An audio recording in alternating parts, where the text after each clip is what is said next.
Dr. Eric Kelly III and a host of phenomenal speakers from all around the globe for this 7-day virtual event that you don't want to miss. The mission of the Black Business Expo is to raise scholarship money from kids all the way from high school all the way from college. The Black Business Olympics is one of the largest Black business showcases in the world. It is an opportunity for businesses and companies to showcase their businesses globally. We are going to be giving away laptops up to $5,000 away to students.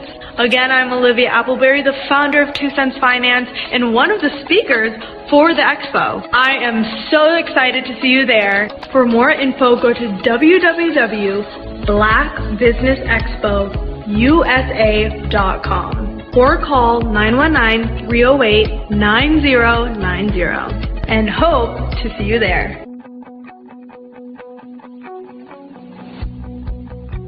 I am Black Business. From the moment I wake until the time I sleep. Yes, I am Black Business. I am Black Business. Tell me, are you Black Business?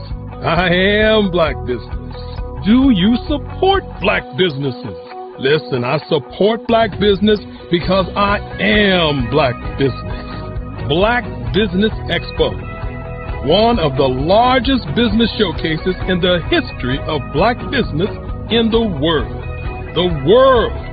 Sign up today at www.blackbusinessexpousa.com or call 919-308-9090. I am Black Business. I am Black Business. From the moment I wake until the time I sleep, I am Black Business. I am Black Business. Are you Black Business? I am Black Business. Do you support Black businesses? I support Black business because I am Black Business. Black Business Expo, one of the largest business showcases in the history of Black America in North Carolina. Sign up today at www.blackbusinessexpousa.com or call 919-380-9090. I am Black Business. I am Black Business. From the moment I wake until the time I sleep, I am Black Business. I am Black Business. Are you Black Business? I am Black Business. Do you support Black businesses? I support Black business because I am Black Business. Black Business Expo, one of the largest business showcases in the history of Black America in North Carolina. Sign up today at www.blackbusinessexpousa.com or call 919-380-9090. I am Black Business. I am Black Business. From the moment I wake until the time I sleep, I am Black Business. I am Black Business. Are you Black Business? I am Black Business. Do you support Black businesses? I support Black business because I am Black Business. Black Business Expo, one of the largest business showcases in the history of Black America in North Carolina. Sign up today at www.blackbusinessexpousa.com or call 919-380-9090. I am Black Business. Dr. Eric Kelly III and a host of phenomenal speakers from all around the globe for this 7-day virtual event that you don't want to miss. The mission of the Black Business Expo is to raise scholarship money from kids all the way from high school, all the way from college.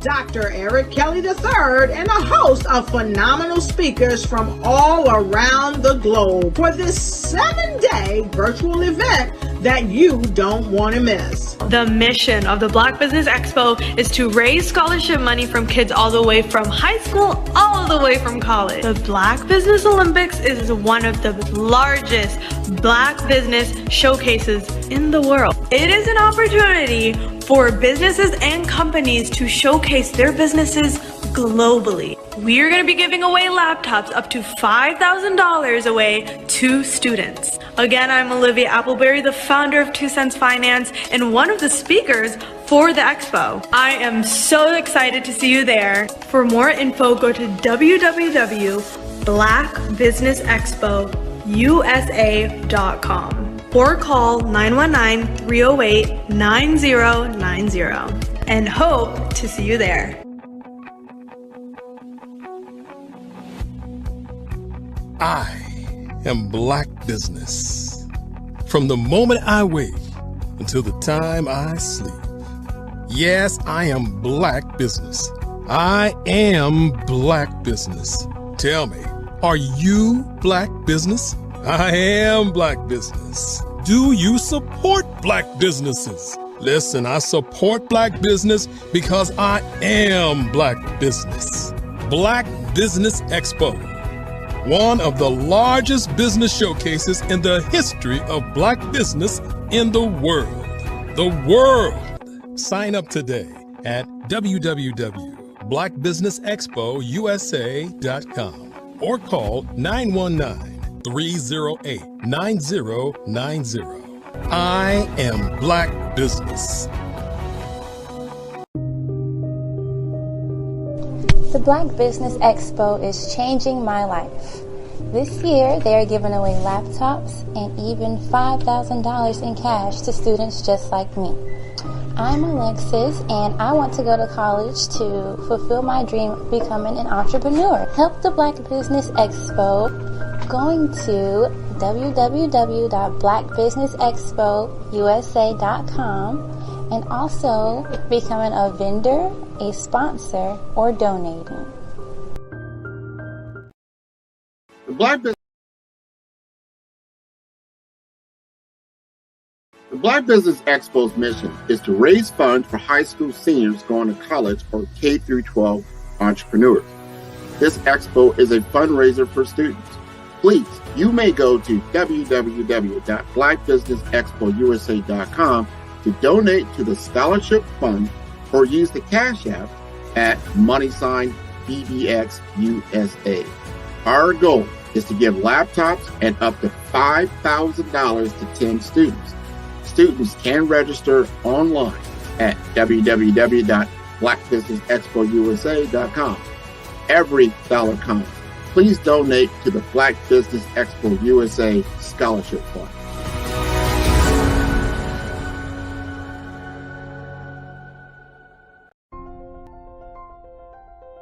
What if you could build your own city? A place where every child can find nurturing people to help them achieve their full potential. A place where every adult can access job training support. Where health education is abundant. Where social justice ruled the land. a place without limitations. Welcome. You have arrived at STEM City USA. It is what every city should be. A safe and trusted community where you find people and resources to help you become everything you are and beyond. STEM City is unlike anything you have ever experienced. It is a digital twin of the world around you, only better. STEM City is about energy and soul renewal. It is more than a digital world. You can almost feel the power of live cultural events, music, and theater. STEM City promises a better future for children with caring mentors and hands-on activities with dedicated tutors to support our youth. STEM City is your passport to a healthy lifestyle with weekly events addressing our community's many issues. STEM City is your financial well-being with helpful information on wealth management, career advancement, job training, and so much more. STEM City is the community you deserve. It is the city where your dreams can come true. STEM City USA, a place in the sky that is accessible to all who reach for the stars.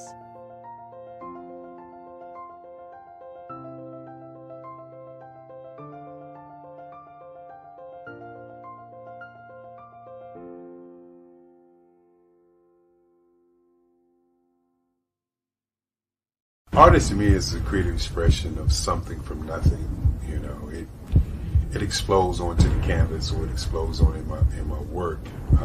One of the things that I try to do more than anything is I try to just give the lines and the movements and emotions and expressions into what I do. Art really means to me a chance to express how I feel deep down inside. Most of my art begins as a thought that I might have, you know, whether it's sports, whether it's history, whether it's a woman or a man. It pretty much starts as an idea of thought before I get into the actual image of what I'm going to draw. I do a lot of historical pieces. I was a history minor in college, and I love to do history pieces. And a lot of times I'm thinking about history, and then I try to make that history impact you as you look at it. That's one of the reasons I do pictures so large. People ask me, why do I do the pictures so big? And I tell them, I want the piece to impact them as they're looking at it, to kind of dominate them, dominate their space. And most of my pieces I try to do off page. I don't try to do anything that's going to be in those four corners or in a square. And I want your imagination to be a part of the piece that you're looking at.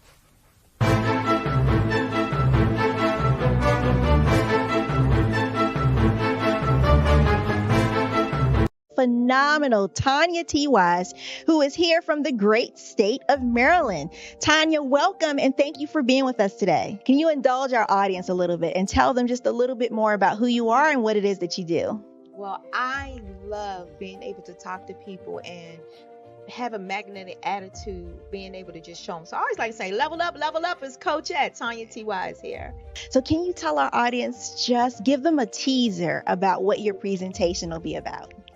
So my philosophy is that we should all be living our dream life. So tomorrow I'm going to talk about how you start living your dream life. What are some of the things that you thought about in your childhood that you just kind of let go and dormant? Wow. And I want to reignite that and just give you some pointers and some tips, some tools, some strategies to be able to start living your best life now. And guess what, Wanda? And leave an inheritance for your legacy. Oh my goodness. Okay, I know that's resonating with a lot of people. I've heard that you have a dynamic coaching program. Can you tell us a little bit more about that? Absolutely.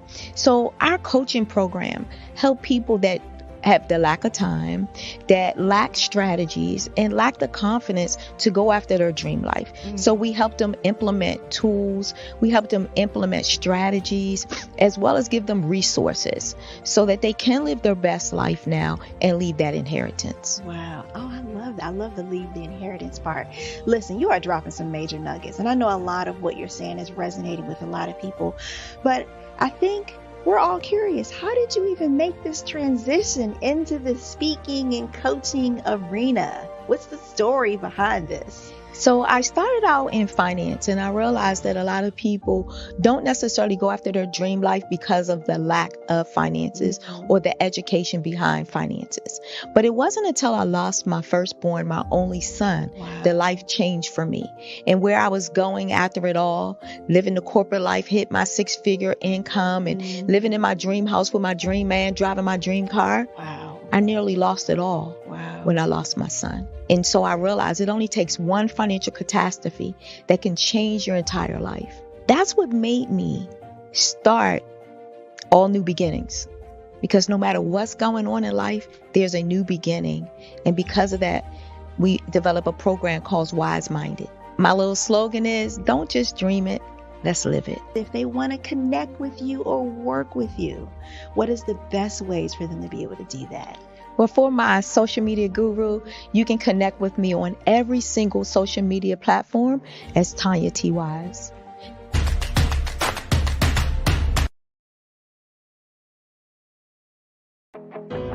I am Black Business. From the moment I wake until the time I sleep, I am Black Business. I am Black Business. Are you Black? I was born in a little village on the island of Haiti. Many deadly diseases pounded me. It is as if they were on a mission to end my existence on this earth. I refused to give up. In 1983, I left Haiti and came to the United States of America. And I came with $5, 2 shirts. I didn't speak in English. I came to Atlanta. I got a job. I was a doorman. I was a doorman with a dream. What I used to come on stage. I'd rehearse this moment that I'm standing in front of you.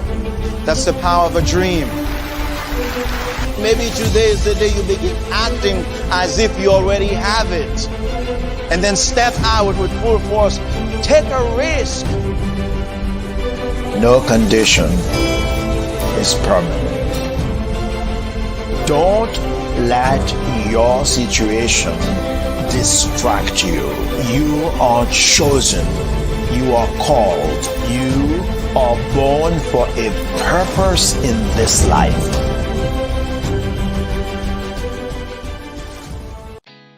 Did you know women represent just 3% of Fortune 500 CEOs and less than 15% of corporate executives at top companies worldwide?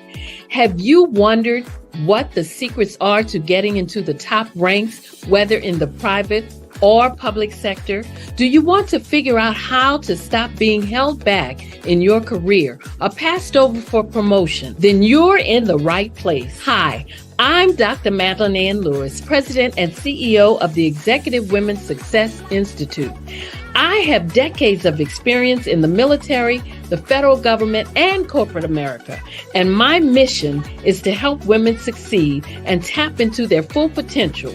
I want to reach 1 million plus women around the world to become the leaders they are meant to be. So if you want to move into a management or executive level position, or maybe you are a female veteran transitioning out of the military into business entrepreneurship, then reach out to the Executive Women's Success Institute at 301-693-3284. Let us get you on the fast track to success.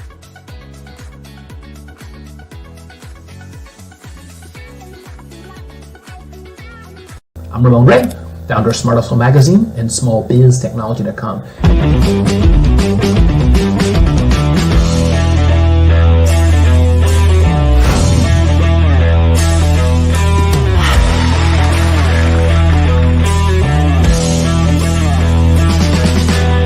You're here today to celebrate small business success. Stand up on your feet. You rocked the house. It was amazing. Didn't we learn? For me, success comes from... Are you aware that showing off your expertise can gain customers and position you as an expert in your industry? consumers need confidence to purchase. So let us showcase your knowledge by interviewing you for a 3 to 5 minute video. We'll position you as an industry expert with a customized interview-style video, and for a limited time, we'll cover all production costs. Click this ad or call now for all the information. You'll want to experience the same 5-star service our customers love. So take advantage of this one-time offer. Click this ad or contact us now.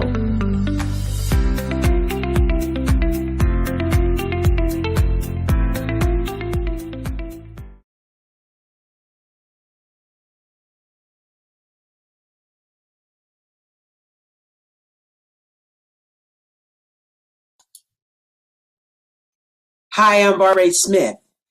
Genius is common. My genius is executive coaching and professional corporate training. As the master executive coach and corporate training ambassador for the Genius is Common movement, I help business owners craft their stories in such a way that you know exactly what they do, what they have, and what they bring to the table.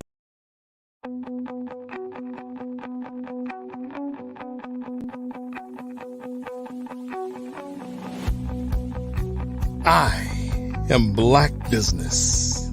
From the moment I wake until the time I sleep.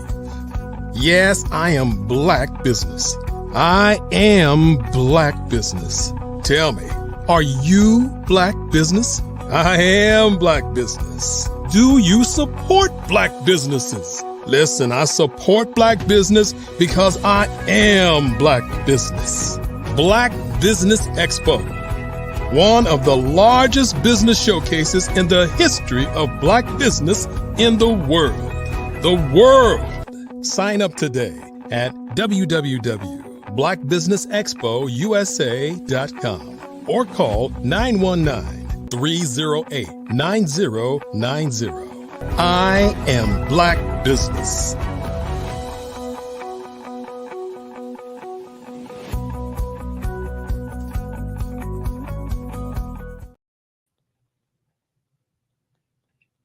Good morning, business owners, entrepreneurs, thought leaders, and corporations. Welcome to the Black Business Network.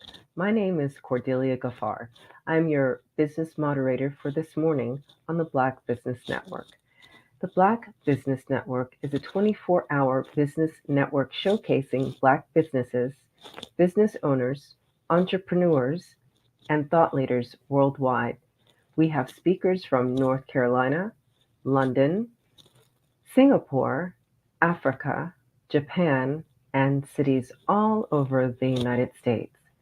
The Black Business Network is a global community sharing its knowledge to empower, inspire, and educate businesses about business. So today, we have the pleasure of meeting and having a fireside chat with Sydney Wormsby. He's an experienced business executive with demonstrated success in developing and implementing strategic solutions that integrate all functions of the business for solving complex and high-impact situations.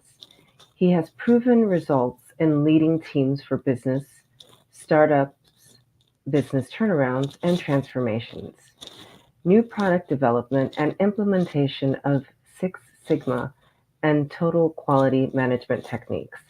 In addition to owning and leading his own organization for almost a decade, he has held significant roles for some of the top Fortune 100 companies, including global product management and business development for JP Morgan Chase Investor Services, leadership of the PepsiCo retail restaurant business units, leadership of the retail banking business unit for Citigroup, and plant management for Eastman Kodak's office equipment division. Throughout his career, he has displayed an ability to establish compelling visions, set clear objectives, and inspire staff that has resulted in high levels of performance. Welcome, Sydney Wormsby.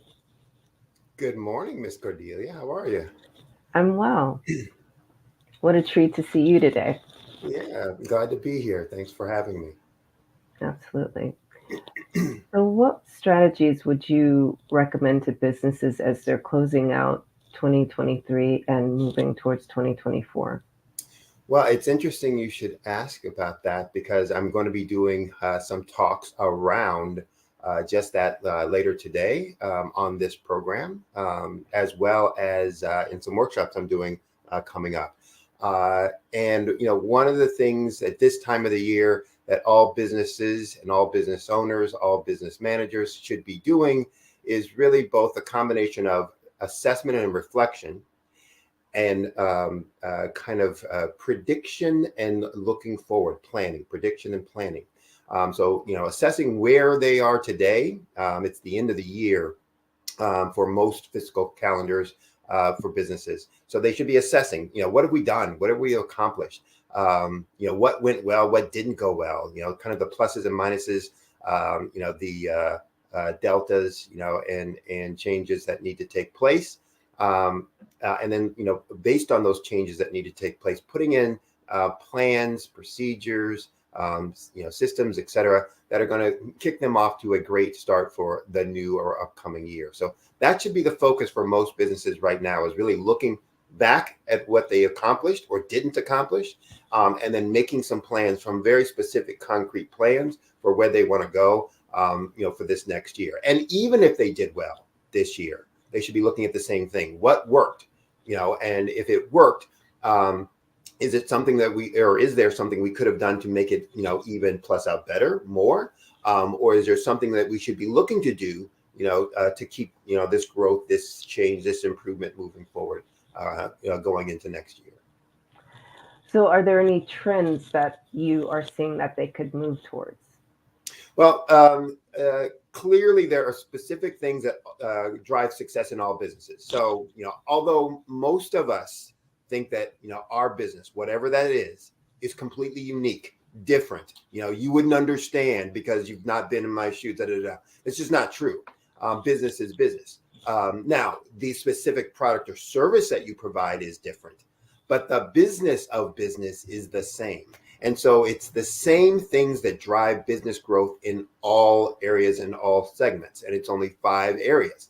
That's not a secret. It's not like, I invented them or only I discovered them. No matter what business I managed or ran, no matter what business I owned, no matter what business I coach, it's in these same 5 categories over and over and over again that growth is going to come from. So your strategies need to be what works in each one of those. If you're looking to make change, then you need to be making change in these areas. What are the 5 areas? Because people are like, okay, what are they? What are the 5? Come on, give me. That's the teaser. That's that. So the 5 areas really are lead generation. So how do I get more leads?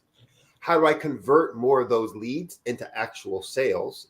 I always say, how do you get a stranger to hand you money? That's conversion. I'm getting someone who doesn't know me to trust me enough to hand me money for something that I've promised to deliver or to do for them.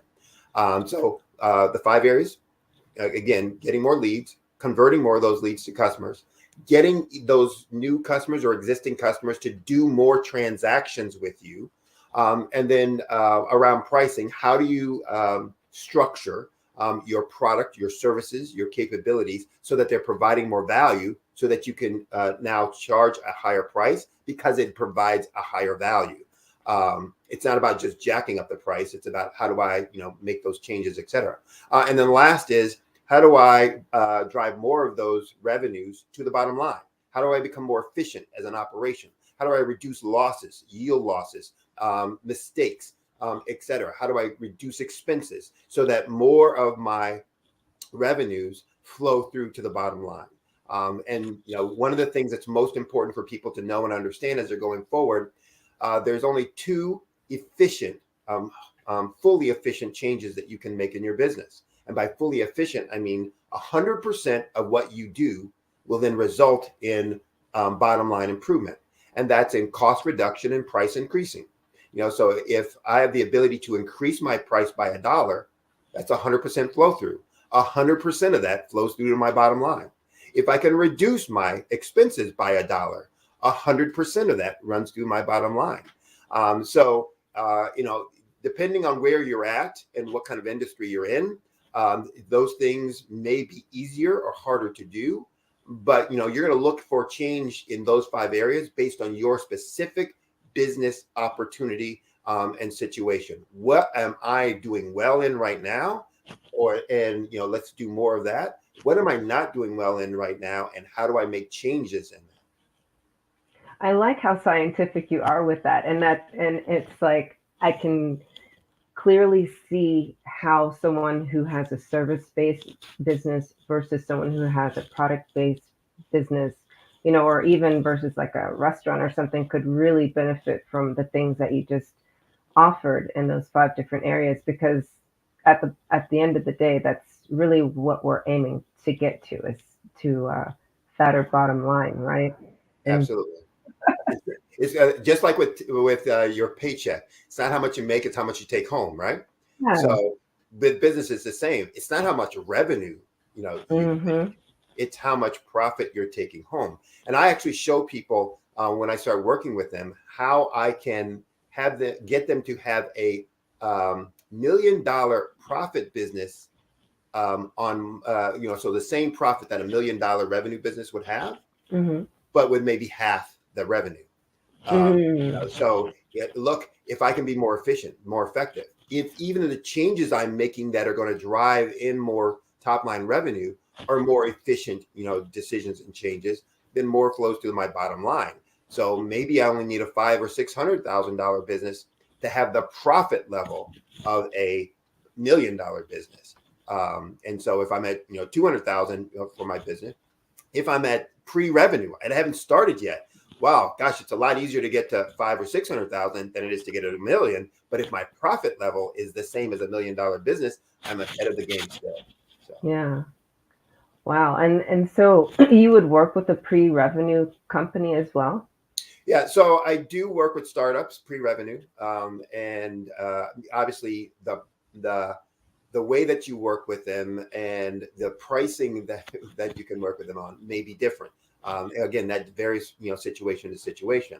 But a lot of pre-revenue businesses don't have a lot of seed capital. They're not some new fandangle technology that, got a venture capitalist behind them and, gave them $1 million to go do their thing. A lot of, pre-revenue companies are folks who have a side hustle, who are trying to figure out, how do I get this to be my business? How do I get to leave my job? Some of those just have an idea that, hey, I'd like to be able to do this thing. I think it's a good idea, but I don't know. I'm going out on a whim and a prayer. And so they don't necessarily have, tons of cash and monies to be able to do that, but they still need the help. And so, yes, I've structured coaching engagements that allow them to be able to work with me and have someone with my background, experience, and skills, but still be able to afford it and make some progress until they can do, the more intensive levels of coaching, et cetera. And that's something that all business owners need to understand is you don't have to start at 140 miles an hour. And in fact, if you try to start at 140 miles an hour, you usually blow a gasket, you do something bad to your car, your engine, et cetera, et cetera. And so there's this ramp up. One of the things I used to do when I worked for the Fortune 50s and had business units under me, and people were coming to me with capital expenditure requests. Sydney, we'd like to be able to put in a project for X hundreds of thousands or several of millions of dollars. Would you approve that, et cetera? One of the first questions I would always ask them is, what would you do if I said no? I'm not going to approve that. And one, it was to test, how much do you really believe in this idea? And so they would start talking about, well, I guess I would do this and et cetera. How would you do that? Well, I guess I would do that. If I give you no money, how would you do that then?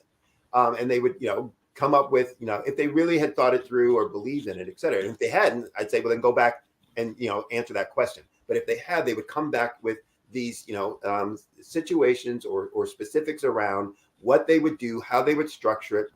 That would be changes that would be no cost. And I say, then go do that. And, when you go do that, we'll have some learnings, we'll have some input, we'll know and understand some things, but you will also be able to prove, your theory right, et cetera. And so I love that. Yeah, and there's a lot you can do with no money. Yeah. When I managed a business, I won't say with company, but I, basically was told you got to manage this, manage this business on whatever your business generates. And it was a startup, even for this Fortune 50 company. Wow.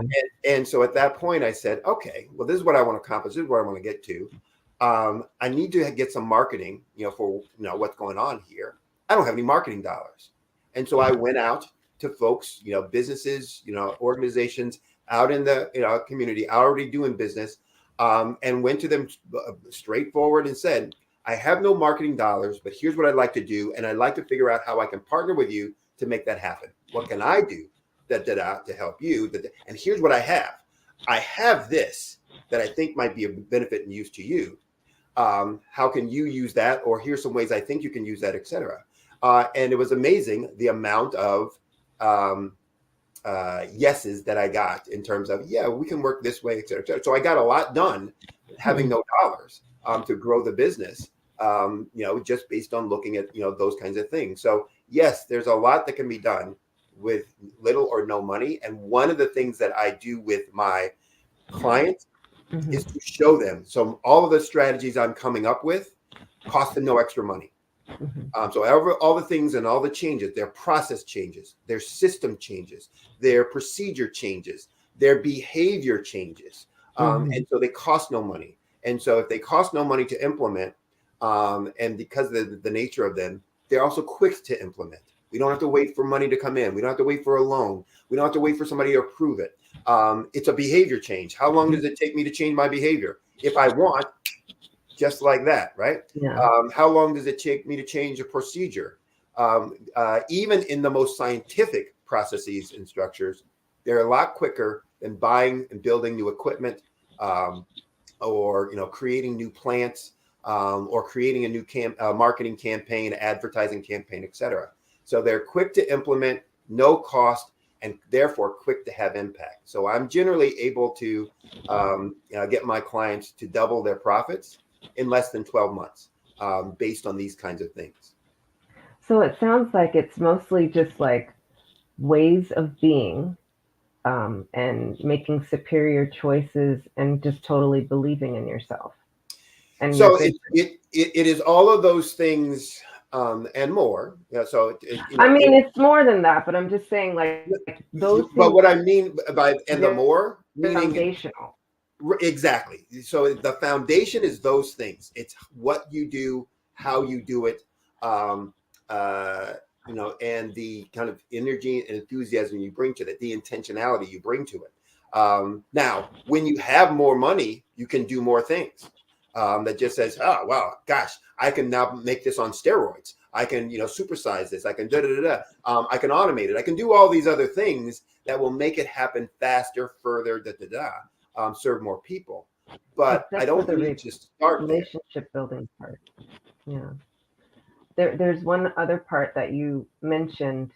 I guess that would be 4 things, and that's the relationship building part, because that's something that you can't AI, So that you can't what?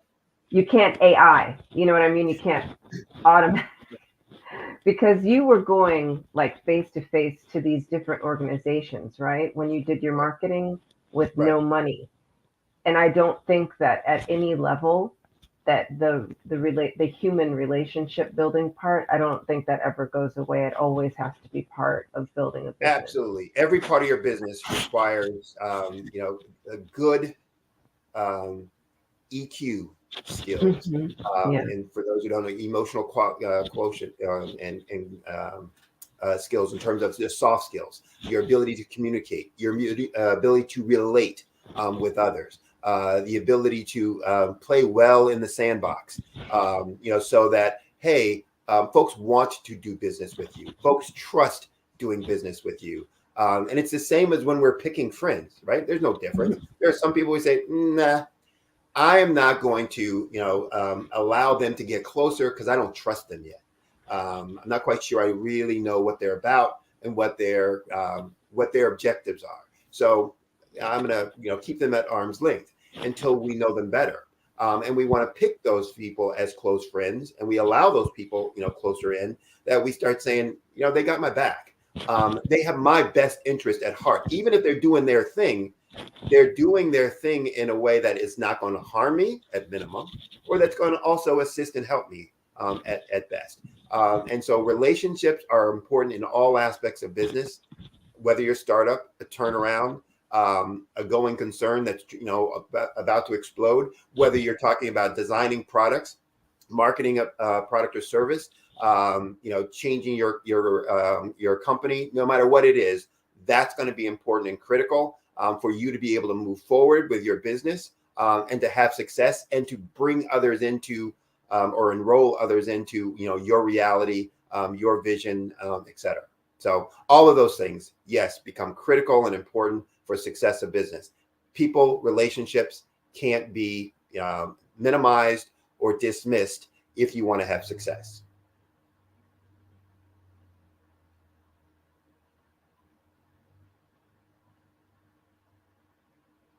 Did I lose you?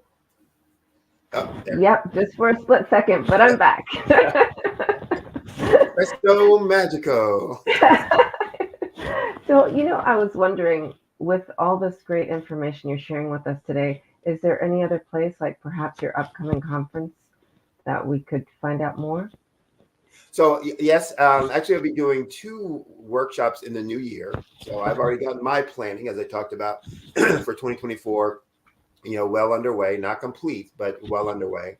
I'll be doing one workshop that's a forum. It's a 4-week, what we call Profit Booster Forum. And I will be doing that in connection with another gentleman, Grant McGaw. I believe Grant will actually be on this program also, coming up shortly.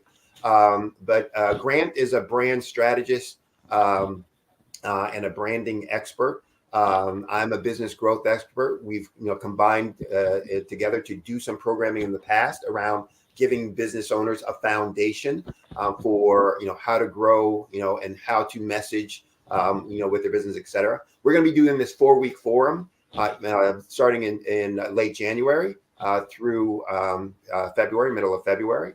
That is, we call Profit Booster Forum. So we're going to be taking participants through how to create their own gap analysis for their business. So strengths and weaknesses, what the market needs, so doing the market research, etc.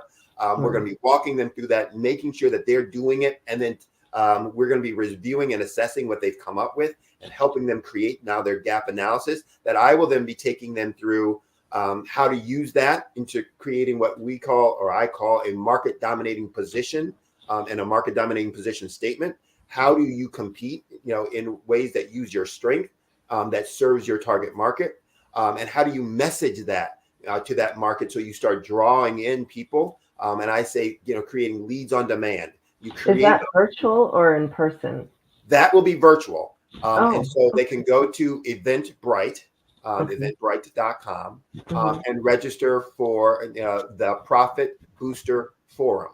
And again, it's a program that will be 4 weeks, Saturday mornings.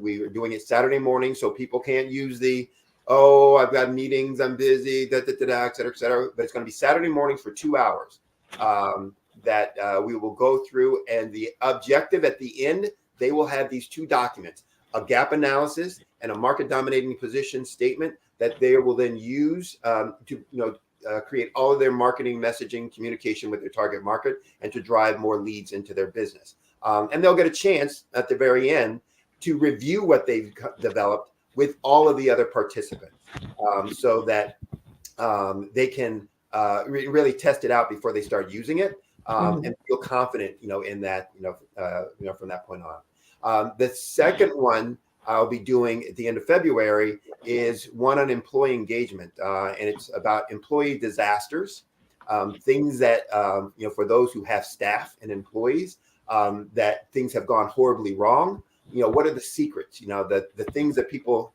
don't necessarily tell you. The secrets to recruiting and retaining high performing employees. And so I'll be going through. That's going to be an all day workshop one day. That's going to be in person. I'll be doing that out in California, out in LA.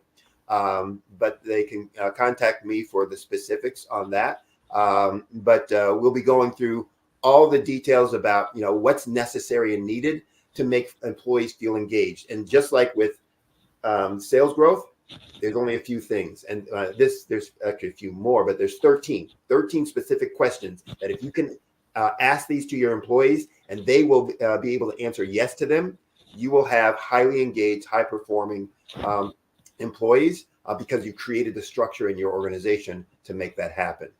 So those are a couple ways. The other way they can do, kind of take advantage of some of the stuff that I'm talking about. I do simulators or simulations with prospective new clients that says, hey, you want to see what your business could be?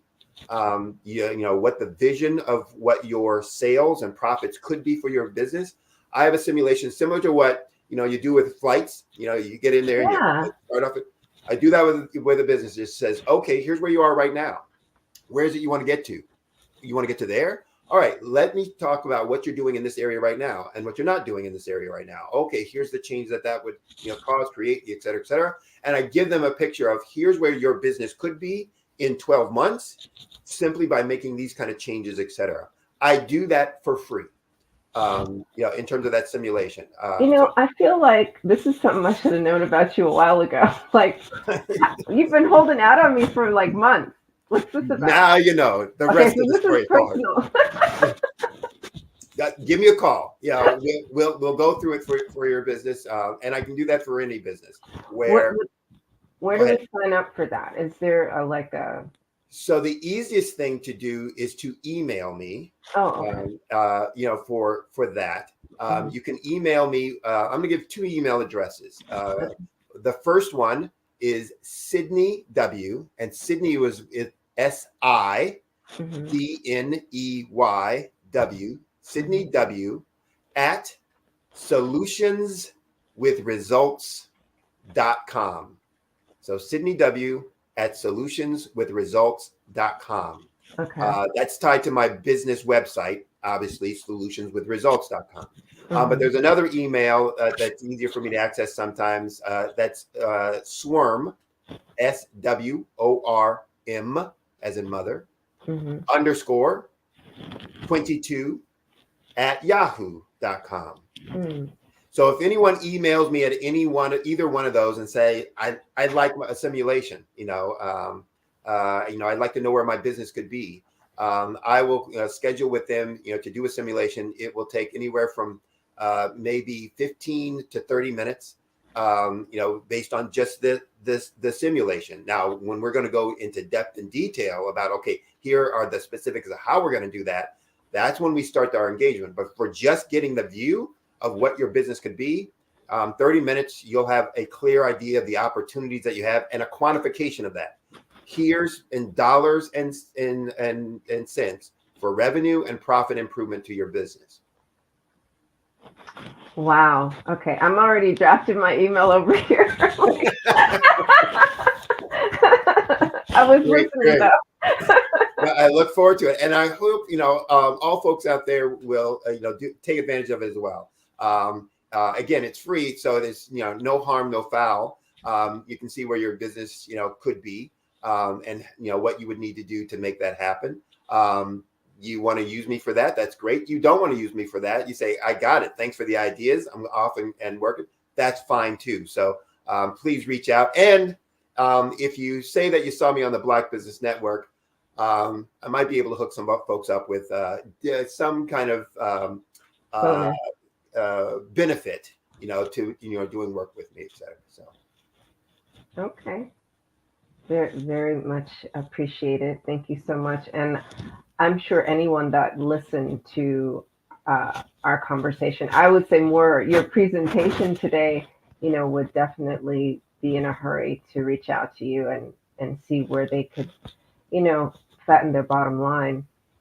and perhaps, beginning with changing some of their mindset or, ways of being. It's so, it's so foundational, just the way you are, the way you show up, and knowing where your people are. And now is the time of year that a business and a business owner should be doing that, because you want to go into 2024 not thinking about what you should do, but already implementing and moving forward on what it is that you want and need to do to move your business forward. So that is my suggestion to folks. That's my offer, to folks. And again, happy to help people, move forward in any way, shape, or form that they feel they need the help with. So please reach out to me.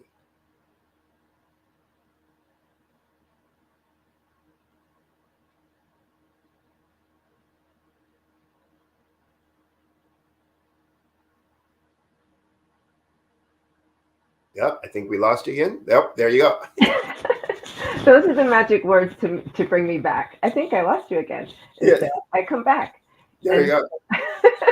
like Beetlejuice 3 times, right? Right. Just like that. Well, it's been just a joy to have you here this morning on the Black Business Network, Sydney. And genius is coming, and I'll see you on the other side. Bye now. Bye. So, the Black Business Expo's mission is to raise funds for high school seniors going to college or K-12 entrepreneurs. This expo is a fundraiser for students, and you may go to www.blackbusinessexpousa.com to donate to the scholarship fund, or use the Cash App that's on the screen below. It's BBX USA. Our goal is to give laptops and up to $5,000 to 10 students. Students can also register online at www.blackbusinessexpousa.com. Every dollar counts, so we want to remind you to donate to the scholarship fund. And we'd like to thank our Black Business Expo USA sponsors, NC100, Moody Capital Partners, Suede Soul, BDM Media, Lotus Riche Coaching and Training. There's Ortiz Edecos LLC and Carolina Virginia Minority Supplier Development Council, Step Management, Hello LLC, BHS and Associates, Margie McLean Foundation, Inc., Genius is Common, Earth Essentials, Malane Cheney Global, Executive Women's Success Institute, The Quality Coaching Company, Superwoman Business Services, Creative Force Studios, Lee Entertainment, Artistic App Design, Black Business Expo USA. Genius is Common, and I'll see you on the other side. Hello, this is Israel, and I am CEO of Daydreams Interactive and author of Princess Planet. So, genius is common, and as a kid, I loved to daydream. Even as an adult, I loved to daydream. And when my daughter became 6 and loved princess characters, but we just could not find the diversity that showed her, we created our own characters. So, for instance, you have Princess Nulu right here. Princess Nulu is from Uganda, and her genius is that she loves to take care of animals. She can actually even listen and hear what they say. And then we have Princess Isabella right here. Princess Isabella, she's from Cuba, and her genius is biochemistry. One day she hopes to eliminate disease. Then we have Princess Nia right here, and Princess Nia is based off of my daughter, and she wants to be the greatest dancer alive. So that's her genius. So what's your genius? My genius is my imagination. Genius is common.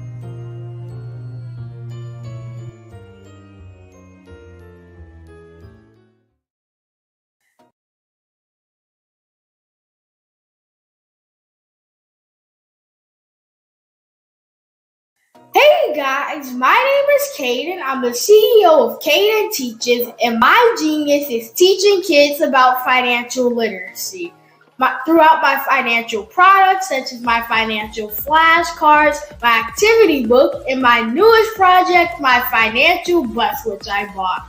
And on the bus, it has a mock bank where kids will learn how to deposit and withdraw money, a mock grocery store where kids will be able to learn how to have a family budget, and a mock stock exchange where kids will even be able to learn how to invest in stocks. Now, I decided to start teaching kids about financial literacy because I find that most kids graduate high school without even knowing the basics about financial literacy. And I feel if I were to teach kids about financial literacy, that I would be able to help kids tap into their genius. And I actually learned about financial literacy to my dad because I would go to business meetings with him, and I would always see that they were talking about financial literacy. And at that point, I didn't understand what financial literacy was. So I took it upon myself to learn about financial literacy and teach it to kids in a way that they could understand. But I want you guys to help me help kids tap into their genius by going to my website, cadenteaches.com, and you can sew into me in my financial bus by going to my GoFundMe link. And remember, if Caden can, you can too, because genius is common.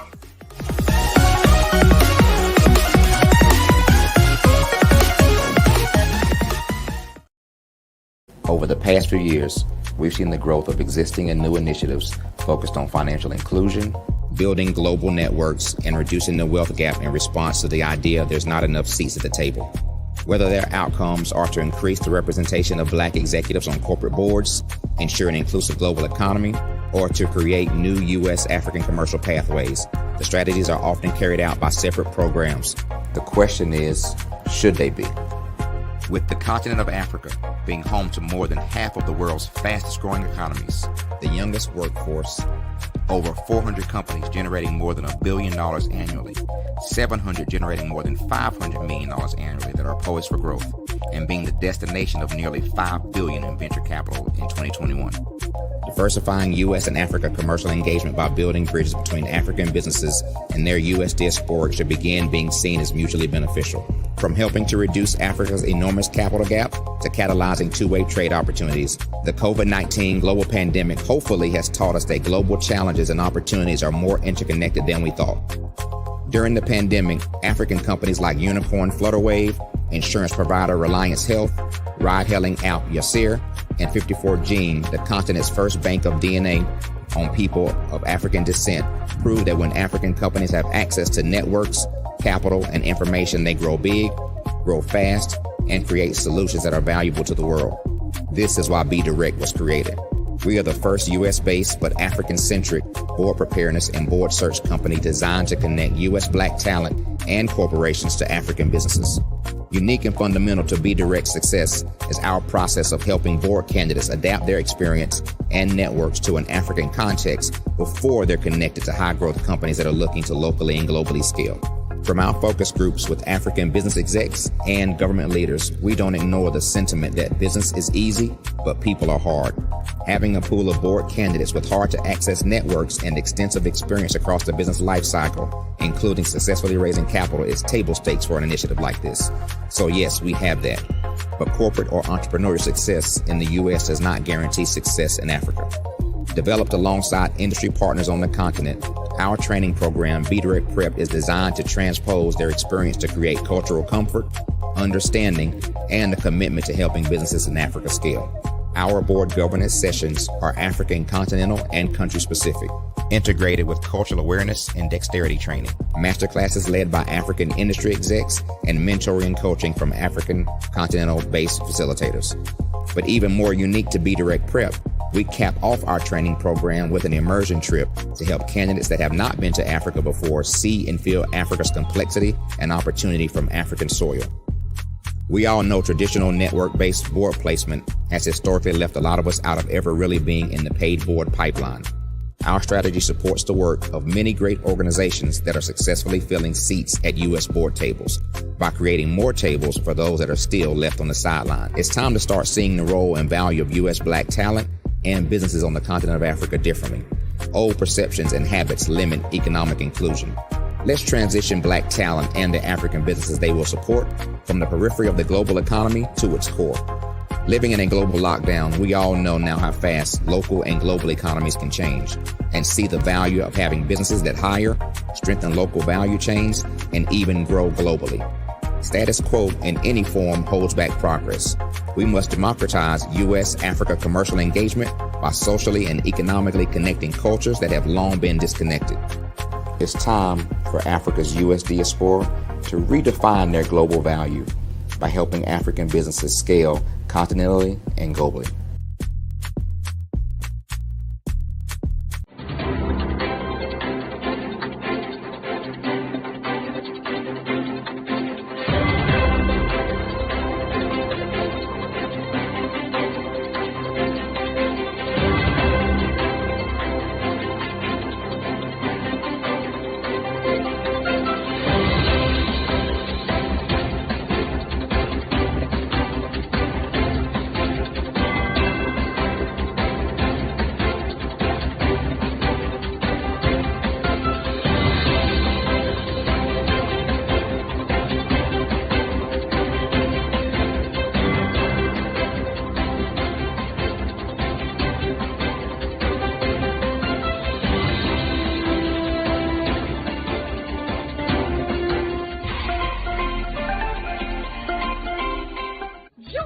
Dr. Eric Kelly III and a host of phenomenal speakers from all around the globe for this 7-day virtual event that you don't want to miss. The mission of the Black Business Expo is to raise scholarship money from kids all the way from high school, all the way from college. The Black Business Olympics is one of the largest Black business showcases in the world. It is an opportunity for businesses and companies to showcase their businesses globally. We are going to be giving away laptops up to $5,000 away to students. Again, I'm Olivia Appleberry, the founder of 2 Cents Finance and one of the speakers for the expo. I am so excited to see you there. For more info, go to www.blackbusinessexpousa.com or call 919-308-9090 and hope to see you there. I am Black Business. From the moment I wake until the time I sleep. Yes, I am Black Business. I am Black Business. Tell me, are you Black Business? I am Black Business. Do you support Black businesses? Listen, I support Black business because I am Black Business. Black Business Expo, one of the largest business showcases in the history of Black business in the world. The world! Sign up today at www.blackbusinessexpousa.com or call 919-308-9090. I am Black Business. I am Black Business. From the moment I wake until the time I sleep, I am Black Business. I am Black Business. Are you Black Business? I am Black Business. Do you support Black businesses? I support Black business because I am Black Business. Black Business Expo, one of the largest business showcases in the history of Black America in North Carolina. Join Dr. Eric Kelly III and a host of phenomenal speakers from all around the globe for this 7-day virtual event that you don't want to miss.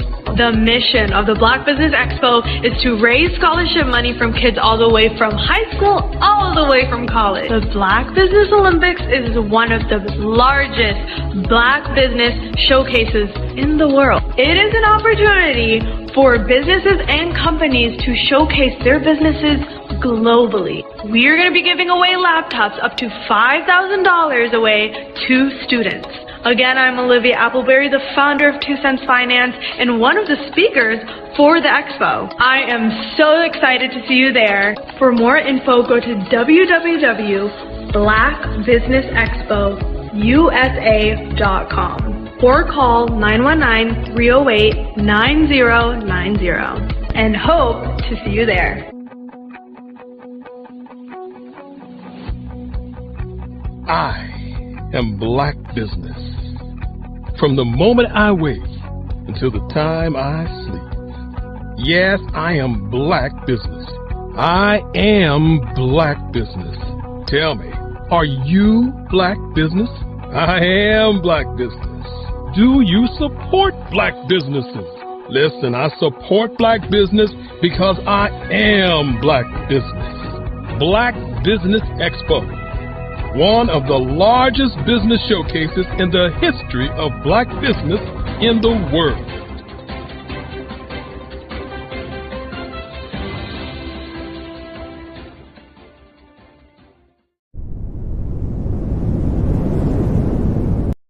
I am from Washington, D.C., but I was raised in Durham, North Carolina. I came to Durham when I was about 5 or 6. And then I travel back and forth to D.C. because it's where my people are from. One of the unique things about my family is my mother, she's also an artist. She does quilting. And she does a lot of artistic things. And then my son, he draws with both hands, his right hand and his left hand like I do. So that's kind of a family trait. And then my other son, he's a videographer. And my daughter, she works, she's a regional vice president for Sunglasses. When you start out drawing and sketching, you want to continue to explore, you know, each avenue. I do pastels, I do pen and ink, I do painting, I do acrylics. I haven't done oils yet, but I try to do all facets of art. What I say to a lot of times to people is, you know, you can't put yourself in a box when you're an artist. You have to explore. And over the course of my life, I've tried to explore different mediums. I also do sculpture as well. I choose my subjects by the intensity that they have in their faces or the intensity that somebody is moving, because I do more than portrait drawings. I also do I do abstract, and then I do figurative drawing also. Well, what happened in this particular show is that I started out trying to come up with something that would be a little bit different than what everybody else is doing. So I was working on a Barack Obama show, and they wanted me to do some paintings of Barack. And so what I did was, because of the deadlines, I kind of did it kind of fast. And then I realized when I was doing it fast, I enjoyed it. And so then I started doing other pieces the same way, and I started to enjoy those pieces also. And so I came up with this particular style, and it's a style of lines and colors. And what's interesting is that when I was in college, I did a show called Lines, Colors, and I talked about the boldness of the blacks, the hotness of the whites, and this is how this has come about, you know, later on in my life. And the colors comes from a lot of the entertainers that I work with, where they wear different colors. They don't wear, you know, your plain reds or your whites. They wear different colors, and so that's also another piece of what's giving me the colors. The subtitle of this show is Faces That Speak Life. That's real critical. Faces that speak life. Each one of these pieces is a life source and a life energy that's being put on display for people that are looking at them. You know, I always say in terms of my art, it's not important that I draw them. It's important what you get out of what I draw. You know, I don't try to just draw it because you like it. People wanted me to do prints. I didn't do prints. You know, people asked me to do different people, but the people that I choose are people that make a difference in the lives of people in the world. So the human landscape idea was, again, as I say, the lines represent your emotions, it represents your ideas, and it represents your journey as a human being. And that's why you get the different pieces and the different looks. And as you notice, I try not to do one look that looks alike another look. And that's what's the most important part of this show.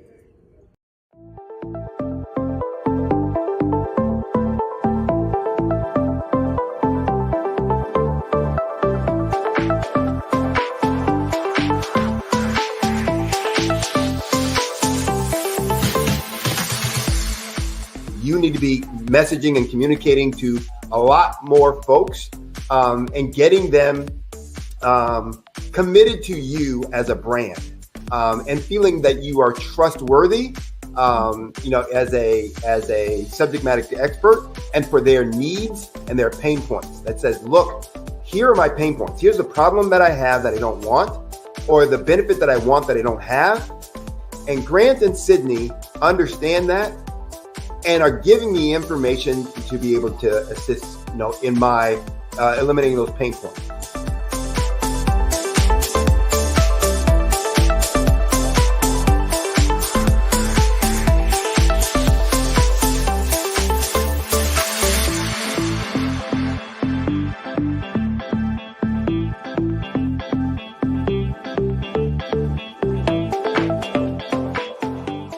You're going to get a lot out of this workshop.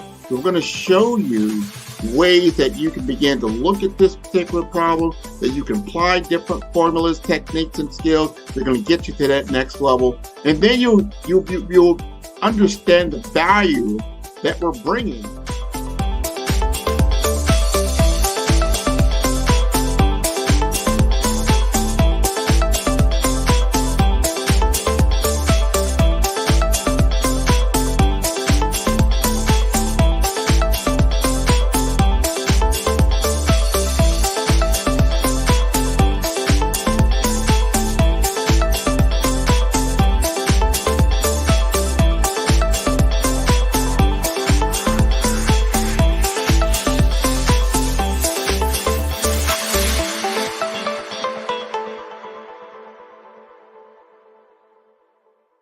Sometimes you got to hear the news from the Black perspective, and more specifically, Black publishers. And that's exactly why you have to download the Heitai app, the largest mobile app delivering breaking news, videos, and podcasts from 200 of your favorite Black publishers. Yes, 200 Black publishers delivering news as it happens, literally all in one app. Go to HAYTI.com or download the app in the Google Play Store or Apple App Store. It's completely free, along with information that you can trust, so go check them out.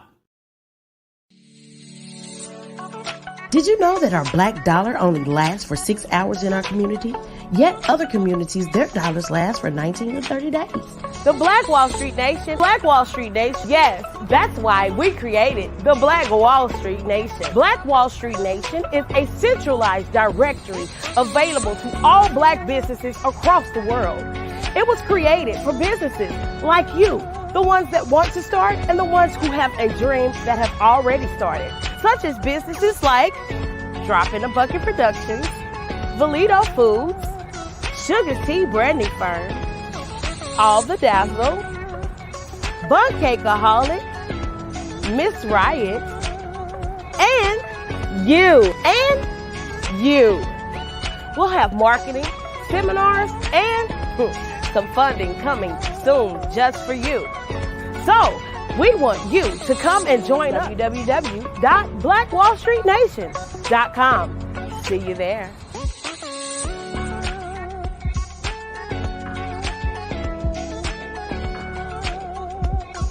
Hello, I am Dr. Eric Kelly III, the visionary strategist and founder of the Black Business Olympics.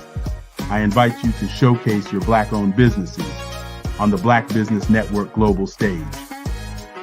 The Black Business Olympics is a global Black Business Network platform that propels Black-owned businesses into the international spotlight.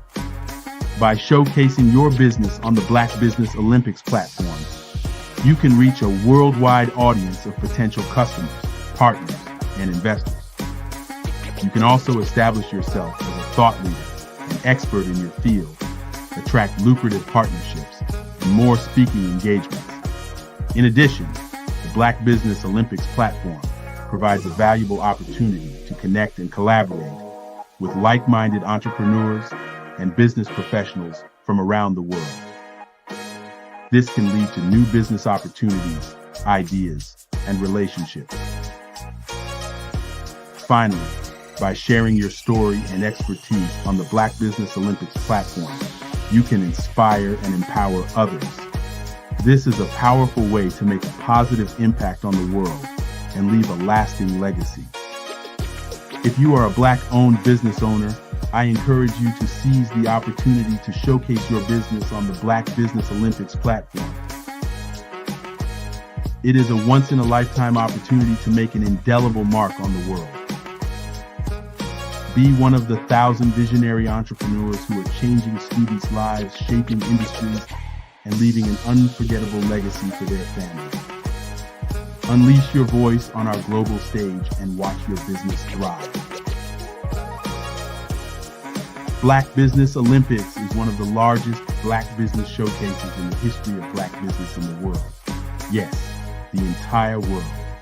Just give me a call today at 919-308-9090.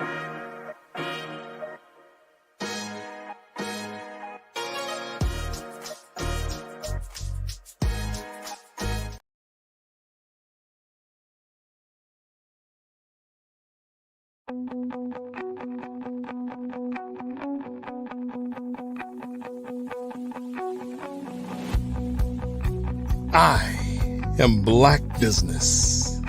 From the moment I wake until the time I sleep. Yes, I am Black Business. I am Black Business. Tell me, are you Black Business? I am Black Business. Do you support Black businesses? Listen, I support Black business because I am Black Business. Black Business Expo, one of the largest business showcases in the history of Black business in the world. The world! Sign up today at www.blackbusinessexpousa.com or call 919-308-9090. I am Black Business.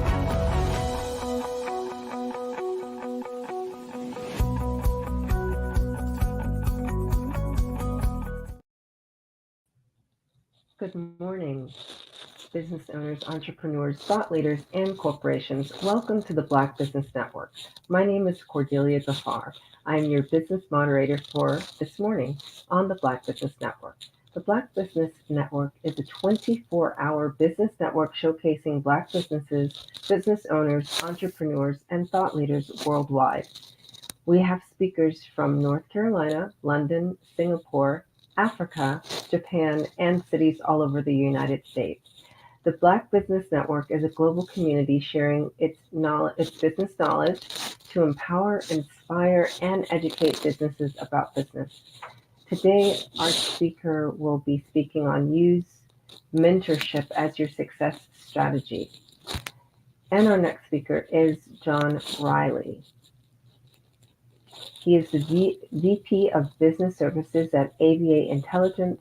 He has over 23 years of experience in the software application space, working for companies like Oracle and SAP.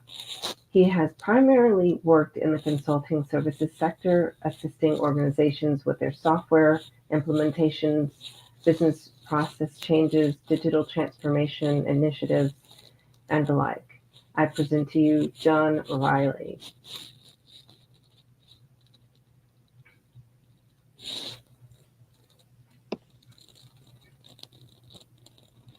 Hello, John. Cordelia, how are you doing today? I'm doing great. How are you? And bonus person is Grant McHugh. Well, I didn't know who was here. Good morning. Good morning. Well, I will leave you to it. Genius's comment, and I'll see you on the other side. Thank you. Mr. John Riley. How are you doing this morning? You know what, Grant? I could not be better. How you doing, sir? I'm living the good life. I get the opportunity to talk to you. We're going to have a fireside chat about the expertise and stellar platforms that you have been working with over the last few years that I have been very, very impressed. We met a few years ago and you were in the blockchain space. You were really a evangelist and working through that. And I learned so much from you. I see you now doing a lot in the cybersecurity space. They go hand in hand. But before we go into that, tell us a little bit about the John Riley III story. Yeah, Grant, always interesting, right? Because life kind of leads you on these different paths you don't plan for. So, I mean, I know they kind of covered my bio, Cordelia kind of covered my bio, but I got into technology by chance, right? I mean, I was in the Marines for a while and I thought I was going to be a cop when I got out, but didn't go that route. And I was working for a bank for a little bit and didn't like that space. But then I worked for a software company and started in 2001, which happened to be Oracle. And that's how I got in the software space. So I was there for about 15, 16 years, got into consulting services, education services. And then as innovative tech started taking off, I decided I wanted to make that leap, right? And jump off the cliff into entrepreneurship and got into blockchain. And that's kind of where me and you cross paths then of being passionate about innovation, right? Is always the biggest thing. And blockchain was that for me. When I got into it, I was seeing the value it could provide to companies, what it could do. And even though it was early on for a lot of people, still want to be that evangelist of, hey, this is something you need to be a part of. This is why you need to be a part of it. Here's how it's going to help you. And that kind of started going in as, you know, innovative tech grows and AI started becoming really big and got into AI as well. And as I got more into that, seeing the value, and I think a lot of people are starting to see the value in AI now with ChatGPT out, kind of opening everybody's eyes up. Wow, this is what the power of AI could do personally for us. And that brings in the other parts of, you know, cybersecurity comes into play because innovative technology needs to be secure because you have a lot of data. So really, as I got into this space and then meeting different people like yourselves and getting introduced to others and learning more, they were saying, okay, this is the area in the field to be in because it's never changing. You know, that old cliche of, you know, technology moves every 2 years is how it jumps. But now it's every, let's say, 4 months, where every day you're waking up like something new happened where, wow, people figured that out already. They figured that out already. And wow, that technology can do that. And that's what I love about it because it's never ending. You're always learning. You're consistently talking to others. You're getting knowledge. And even it goes into my why of I want to be of service. How do I help people? How do I help people understand this in an easy way? And that's kind of, you know, where I'm at today with it. Well, you've been doing a fantastic job. You're now at the Levant Innovation Center, and you're running with a couple other people doing cybersecurity, the cybersecurity range, one of the few ranges I know in South Florida. I think you're one of two at that level. And so first of all, tell the audience a little bit about the Levant Innovation Center and what attracted you to it. Sure. So Levant Innovation Center is located on Norva Southeastern University campus, and it's in their library on the 5th floor. It's a 55,000 square foot innovation center that has AI labs. It has a volumetric room where it captures your body in 3D, and you can use that and import it into commercials and marketing and everything else that it can do for you. It focuses on the growth of entrepreneurship. And then outside of that, really collaborating with other people, you know, for startups with investors and everything else that you need. And in there sits a cybersecurity range, which is like a 1,600 square foot cybersecurity range that's fully closed off. People, when they walk in there and I speak with them, it feels like you're walking into the Pentagon, which I love. And Grant, you've been there as well. So you kind of know that feeling, kind of that vibe you get when you walk in there, like, okay, we're going to do some serious business in here and learning about cybersecurity attacks on my personal systems and how we respond to it. And that's kind of where the value is in that range. It's really allows you to bring in executives and C-suite people to get an understanding of cybersecurity awareness training. And then also their technical teams, which are called the chief information security officers and their people, to really test out their systems, what they call their incident response plans of saying, hey, if we ever got breached, how do we respond to this? How do our systems respond? Do we have the right peoples in place? So for us, that cyber range really is at the forefront of this growing space when you hear about all these data breaches going on globally, which is the biggest thing, right? It's not just in the United States, it's globally. And no matter what industry you're in, healthcare, manufacturing, financial services, every day there's a data breach. And you could be a large company, small company, you can even be in the government sector, and they're all getting breached. And people are learning like, wow, this is not stopping. How do I learn about this? And a lot of people are very nervous about cybersecurity because they think you need to be technical. And that's not the case. Really, what we focus on is a lot of cyber awareness of here's your responsibilities, C-suite, of now SEC has regulations that are holding C-suite accountable. And they're not aware of that. And that's a challenge in saying you have to report these incidents. So, and they're finding out that the ones that don't report it are finding out that people are reporting on them as well. I'll give you an example, Grant. So recently, a group did a ransomware attack on a company, and the company didn't want to report it to anyone and tell anyone. So what these hackers did was they informed the SEC and filed a complaint that these people were not in regulation, were reporting a cyber attack. Think about that. The criminals reported on to the government that a company that they hacked did not report to them they were hacked. That's how bad it's getting. And you're like, they're getting bolder and bolder, and people are realizing, oh, I won't tell anybody. You'd be surprised now. The government will find out eventually, and when they do, you'll get fined. But now the criminals are reporting you if you're not paying a ransomware attack. That's wow. I mean, all of these things are so important, especially for entrepreneurs and business owners, small business owners. They feel like, oh, well, I'm a small target. No one's going to target me. And then I don't have to worry about this. But we have learned that these cyber criminals are actually utilizing SMB businesses to even get inside of these even larger organizations. So they are a primary target. absolutely.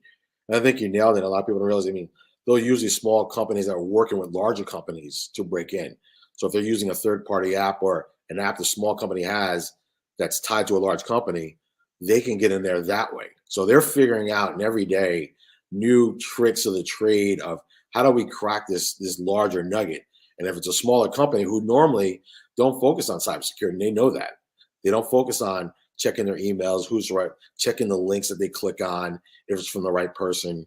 We know incidents here down in South Florida where one of the cities down here clicked on a link and sent $1.5 million to a construction company that they thought they were working with, right? It's that simple that they're not even like hacking into the system. They're doing it through what they call email phishing. So it's not about being technical. It's about being aware of saying, hey, this looks like it's from somebody I know. And is it really from that person? So small businesses or small organizations or small municipalities really aren't thinking in that mindset, a lot of them. And this is where the Levon Innovation said the cyber range where you work is so important. You have a program in which any business can come in and actually do simulations. They can do tabletop. Tell us more about that particular service and why it's so important. And it's really important because when you're able to bring your system in there and then really run your exercise off of what you use daily, it shows you, okay, this is where we're weak in our systems when it comes to a data breach, or we're weak in how we would respond to a data breach. What needs to be done? What are the action items? We did an exercise, what we call, like you said, Grant, a tabletop exercise and executive briefing together, where we kind of gave them an overview of, hey, here are the new things that are going on in the industry. But now let's run through what we call your incident response plans of, hey, you just got hacked. So-and-so got an email, they opened it. CEO is now notified. What's your next steps? And walking through that. And a lot of them you got to realize is in those situations, we have a partner that we work with, and he gave a good analogy of, when you're on fire, right? People, they teach you what? Stop, drop, and roll. Yeah. Well, but what happens is when you see people on fire, what do? They just run, right? Because they're in that situation of they're not thinking and practicing that methodology. Well, it's the same thing with cybersecurity. When you get hacked, you don't think with your head clear. You're thinking, oh my God, we just got hacked. What did they get? How much money did they get? What do we got to do? How much money we got to pay them? It's not this thought process of methodically going through it in that emergency time of, all right, we got breached. Great. How much data did they get? Where do we block them at? Who do I call next? Do I need to send letters and do I need to reach out to the FBI? Do I need to do a press release? Do I need to call my legal team? Like, what are the steps that are along with that? And then what is your IT or your technical people? What's their next role? Okay, do we get people new laptops so they can start working? Do we have to shut down everything else? It's all these things that we help them run through those scenarios to prepare them for that. And people are like, okay, we'll get it once and we're done with the training. We're like, no, this is an ongoing process where once or twice a year, or even ideally 3 times a year, the real companies, they do these exercises that much. So when it does happen, and it will happen, I guarantee you, it will happen sooner or later, you will get breached. It's inevitable. It just, when government agencies that focus on cybersecurity every day can get breached, your organization will get breached at some point or another. So how are you preparing for that ahead of time?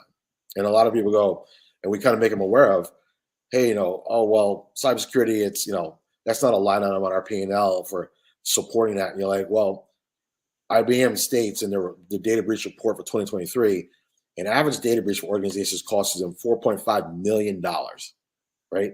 $4.5 million for an average data breach. Would you rather pay $4.5 million, or would you rather budget $200,000 or $300,000 a year to make sure you have cyber training for your team, awareness training for your executives, and continually do that throughout the year, and knowing over the next 5 years that budget will grow? You'll have no choice, because once you do have that data breach, and these organizations that never thought they'd get breached do have it, the report stands that their budget for cybersecurity doubles by 50% the next year. Yeah, they start to really realize the impact and the value. We have to understand, as we go further and further in a technological platform, technological society, digital currencies, things of that nature, we're going deeper and deeper into this world. We have to look at our data as if it's money in the bank. So when you put your money in the bank, you feel it's fairly secure. You look at financial systems, right? Yeah. But there's a lot of awareness that goes around. Like you wouldn't give out your PIN number. You wouldn't do certain things to give people opportunities. You're not going to hopefully not have your tax information out all over the place and things of that nature. But it's around awareness. It's around training. We haven't invested the way we need to in our data, in our digital systems, the way we need to. We're looking at almost like, oh, it's social media, where you get out there, you're just playing around. No, this is not play anymore. This is business. You're utilizing your tablets, your phones, all these different devices, and you're running business applications, and you're running very valuable business applications that if it's in the wrong hands, can be used in different ways. So we don't want to give out the keys to the house and let anybody just kind of run through it, right? Yeah, absolutely. No, and that's, that comes down to that cybersecurity awareness training, right? Of those things, of being aware, even when you're away from your office, of your phone, the emails you're getting, because they can send you a personal email and get into your work email, right? It's thinking that way. Just because you're not in your work email account doesn't mean they can't get to your work email account through your personal account. So it's understanding, and like you said, you brought up a great point, is it's a business. The data is now a business from, a commercial standpoint, also from a cybersecurity standpoint. It's a business. These ransomware attacks are becoming more and more, it's probably the top cybersecurity attacks out there is ransomware. Because people know these organizations will pay money. Boeing was hacked 3 weeks ago. And when they found their data was put out on the black web, they paid that ransomware immediately, right? And that's how they know. They're like, okay, if you don't believe us, we'll put your data on the black web. And they found out and they saw it out there, they pay right away. Mm-hmm. And you think about small businesses, right? Small businesses really can't handle a ransomware attack, right? A $1.5 million ransomware attack for a small business, that puts them out of business. So they don't have that luxury of a Boeing or a larger organization that can put this money up front and be able to keep moving business along. A small business, it could wipe them out totally.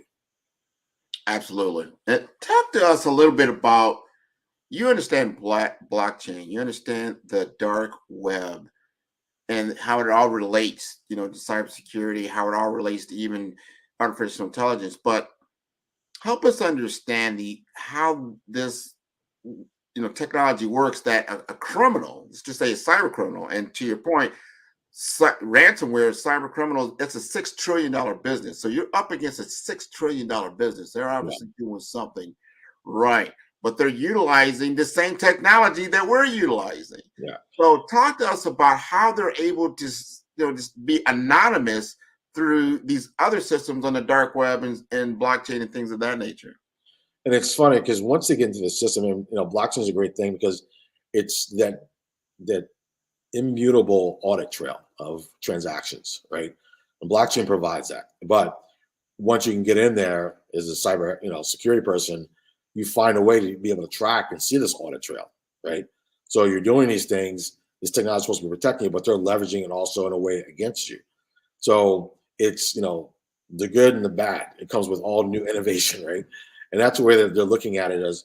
And you've got these experts, and they're waiting. Some of these guys, some of these companies are patient. Some of these where, say it's Russia or China, I'll tell you, there's a news organization in Canada where they were in their systems for 2 years. 2 years waiting, just collecting data, passport information, social security numbers, birth certificates of the family's kids. Like, it was that. And then after they found the breach, right, it took them another year later, the company, to find out that they were in there for 2 years. So now they're 4 years later, but they're realizing they were in our systems for 2 years. So they're coming very, very slick in how they do it. And some of them, if it's these state actors where they're working for another government, they'll be really patient and you won't even know about it. And that's the scary thing of knowing, if you're a business right now, think of the feeling of knowing somebody's in your system right now and you do not know it. Yeah. And you're just grabbing everything and then realizing 2 years later that they've been in there for almost 3 years. I can't even imagine. That's like somebody being in your house. Yeah, you're not in your house for a couple of years. You leave it like, you know what? This stuff. What happened to my wallet? Where's my jewels? What? All this other stuff is just coming up missing. You don't even know why. They've been in your house for a couple of years, but these are the things that are out there. Now, there's things to mitigate these offenses. But we have to start with awareness and understanding that you are susceptible to attack like anybody else. You don't have to be, someone special, someone well known, someone's famous, who's rich, who's running a big major company. You yourself can be targeted. Yeah. Right. Absolutely. But however, just like anything else, like any thief that's out there in the street, if they come to and they realize, wow, this is going to be a tough nut to crack. Yeah. Why am I going to waste time working with you when someone else is probably more vulnerable than working with somebody that has this kind of shield? Yeah.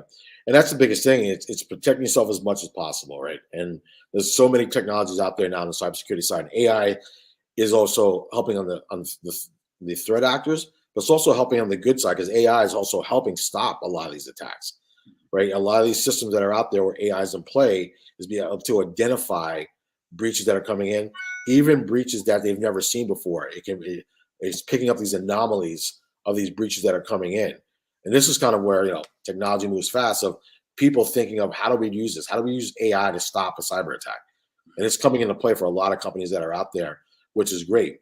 So not everybody can afford some of that technology, like small businesses, but I'm sure eventually as time goes on, there'll be smaller things that a small business can be afford and leverage AI in their system to stop some of these cyber attacks. It doesn't mean it will.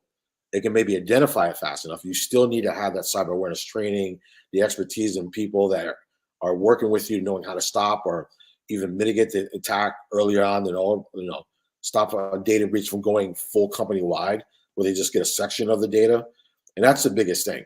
Like I said, you're thinking Boeing, right? You think they, as an organization, would have all the parameters in place to block or stop or slow down a cyber attack, right? Yeah. They're a multi-billion-dollar company, and they still got breached.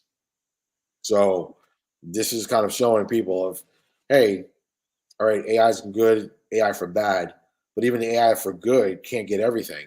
And these people out there, you put a chat GPT, they're learning better skills and ideas by asking AI, hey, what's the easiest way to do a ransomware attack on such and such? Yeah. How can I easily get somebody to open an email? Like, wow. And that's how it is. People that weren't even cybersecurity hackers are now becoming hackers. They're like, wow, it's that easy. Okay, perfect. Yeah. No, there's a lot out there. I want to switch gears just a little bit. Sure. Because you're an entrepreneur, and we are on an entrepreneur network. You went from working from a Fortune 500 company like Oracle, and you jumped and you got into entrepreneurship. The other thing is that you are a Black technologist. Yes. There's not a lot. You probably walked in that Oracle room and walked around a lot of people like, wow, there's not a lot of people that look like me. However, you've acquired a lot of knowledge, a lot of intelligence, a lot of wisdom and insight. Now you've gone into full board into entrepreneurship. Tell us from your insightful platform and your experiences, just what that journey has been like, and what can you share with us from that aspect? Sure. I mean, you bring up a good topic, right? Because, working for a company like Oracle, and then going to entrepreneurship and working in this world, we know there's not a lot of minorities are not in the tech space, right? So it's definitely, you notice right away when you go to a conference, really right away, that you're an anomaly, right? It's not a lot of people there that look like you, not a lot of people of color. And so you learn how to navigate that, right? Because you're always proving yourself, always proving what you're talking about, always making sure that it comes off like, hey, I'm just not here just to be here. I'm here to make a difference. And I'm here because I want to be here. And I want to show you, there's a lot of value in what I have to say, but also being open to learning, right? And learning what's good for you and what's bad for you, what direction you should go in and what you shouldn't go in, right? But trying to see, hey, if you can be a role model or a figure for those kids that are growing up. And we've talked to schools like you have as well, Grant, of these young kids out there in the community of Black kids seeing Black professionals in the tech space is huge, right? And that's a good role model of saying, hey, how'd you get in that space, or why you want to be in that space, or how it is. I did an event for the association called Path for College, for all minority kids and stuff like that, and which was great. And it had a lot of young data scientists in there. And the other great thing of color, but 70% of the people in there were girls. And I thought that was awesome just to see young girls getting into this tech field, especially being data scientists. It's no small feat to be a data scientist, but being early on in their lives in high school thinking, I want to be a data scientist. Perfect. And now technology is opening these doors, allowing more people of look like us to come in there. It's no longer being held back by people in Silicon Valley that have all the keys to the castle. Now, because of entrepreneurship, it's opening the doors of, I don't need to have you show me I can do it. I can take this technology and I can start my own business around it, right? It's no longer saying I can now dictate my path because of technology. And being a person of color, it's no longer going to be a barrier. Like, if I'm good, then I'm good. And that's what people are going to want. They want the good people, not just, oh, you fit the profile. It's like, you do good work. Can you deliver on it? Can you execute? Can you give me the value I'm looking for out of your technology or your company? Then come on board. And I'm seeing that more and more, which is great. Working with you and other people and other Black professionals in the tech space, it's like, wow, this is what we've been waiting for, right? So I can tell you, right, in 2001, when I started with Oracle, it wasn't like that at all. I'm not gonna lie. So now seeing it 20 some odd years later, seeing how it's evolved and the entrepreneur stuff being pushed even more, it's great to be a part of that, kind of like that wave growing and getting bigger. I want to ask you this, because here we're in 2023. And I remember, like, you talking about 2001 and things like that. I started with Avaya back in 1998, doing a lot of telephony at the time. And at the time, it was like, wow, you have to have your Microsoft certification. That was like big. Everybody, then all of a sudden became your Cisco certification. If you had your Cisco certification, you were like the person, right? What is it now in 2023? If you're like, hey, you need to go get this cert, this is where you need to be in order to be recognized in this tech world. I think there's a few of them. It depends on what field you're in, like data scientists. The data scientist certifications are huge. Some companies I even know, they call them boot camp places that give you the certification, and they give you such a hands-on certification that it's better. I know people that have gone to colleges, gotten degrees, and then went with the boot camp school. I learned more in these certification boot camps than a 4-year degree. Now, I'm not saying people shouldn't go to college, but it's showing you that if you get the right certifications, those open the doors right away. I mean, there's kids that have come out of high school and got hired by Google. That's right. Think about that. Come out of high school, got hired by Google because they started so early in their life and their career and getting certifications and being in that field that they skipped, past hundreds of millions of people going, okay, I'm getting hired now. So the kids are seeing this and learning, even entrepreneur-wise, of, hey, let me get this certification. Let me show that I have this skill set. And whether it's AI, whether it's blockchain, everything else, getting those certifications and then staying up on what's coming up, because I have to do the same thing myself. I'm always going out there. I'm working on a large language model certification for AI right now, right? So for me, it's going, here's the new things. I need to be up to date on this. I need up to date on this. It's like, it's no longer, I have this certification or I have this degree. I can just sit back on it. I mean, technology is moving that fast. That's great. The certification you got 2 years ago, null and void. It's out the door because it's already changed that fast. So it's saying, stay on top of the key certifications as you do what field you want to be in, going, hey, this is the one that's going to benefit me the most when I do my job interviews, or I do want to start my organization, showing that I've taken the time to learn this technology, where it fits in the world, where it fits in a business, and how I can provide value with it. Man, that's wonderful. And you have some certification programs there at the Levon Innovation Center. Is that correct? Yeah, I mean, for the technical side, you have the Cyber 101 certifications. I mean, really kind of, and also in the technical side for the CISOs, is really of keep the certifications up to date, making sure your skill sets are learning on data breaches, how to detect them. I mean, and that's the certification path a lot of people want to be in. We work with you on getting you what we call a cybersecurity aptitude test, of seeing where you fit best in the cybersecurity space and what roles, and then giving you that track of, these are the classes you should be taking. Here's the track you should that best fits your personality in the cybersecurity space. And that's a huge thing, because a lot of people might be taking certifications going, oh, yeah, it's the one I want. And then half the time, like, I shouldn't have chose this. I should have been that one. I should have took that field. That one fits me, my personality better. So us giving you that aptitude test first of saying, hey, you fit this area better, and you'd be more, have more success than if you chose that path that you were just kind of taking a guess at because you thought it was the right certification. Man, that's so important. I want everybody to understand that.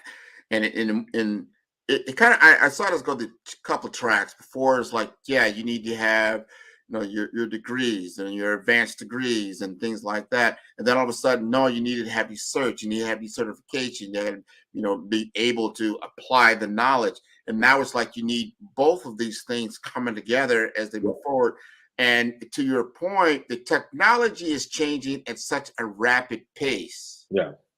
And what businesses need. I was at there at the Levon Center. We had the HIMSS Integrate Conference, and we had CIOs talking about what are the skill sets that are needed to run systems as they move forward and to deliver digital transformation. What is that going to look like? And it becomes less and less what we call maintenance type things, like, being able to manage servers, being able to manage storage arrays, being, and it takes a lot to do that. Or to say, hey, to do coding, hey, I need software coders. That's changed. Now you need AI engineering people. I need data analytics people. I need data scientists people. I need people that can get into the data with you from an Oracle perspective. You've been working what we call business intelligence for a while. Then that has morphed now into artificial intelligence. This is morphing into what we call cognitive intelligence, or AGI, that's coming on board. Tell us just a little bit snippet of what you know about AGI. I mean, I think and that's something I'm even getting up to speed on myself as well, because when we wrap up in this world, is you hear it, and I think I was learning from you, the AGI. It's really this kind of like combination of everything coming together, right? Of all these technologies converging and knowing, okay, it's not just one. It's like these all will have a play in each other. They're all going to lean on each other. Blockchain and AI lean on each other. I mean, all these different things of, wow, it's not just I need you to have a skill set for one of these things. I need you to be able to understand all of these things and how they could come together and benefit us, or how they hurt us, right? And knowing that, because a lot of people, you hear, oh, I want AI, and you're like, AI is a broad word thrown out there by everyone. Oh, I want AI, and you're like, for what? What do you want AI for? What do you want to do with it? What problem are you trying to solve? And we should say the same thing with blockchain. Why do you want blockchain? What problem are you trying to solve? So you're saying cognitive is understanding, combining these. What problem are you trying to solve with this technology? And that comes in that play, that digital transformation conversation, because now it's a mindset or a business process mindset and a cultural change. Yes. And that's the hardest for organizations to understand. And innovative technology is making this business culture change have to happen. It's no longer, okay, we're going to use our old legacy systems and old ways of doing it. And you know that thing, oh, why do you do it this way? Oh, we've always done it this way, right?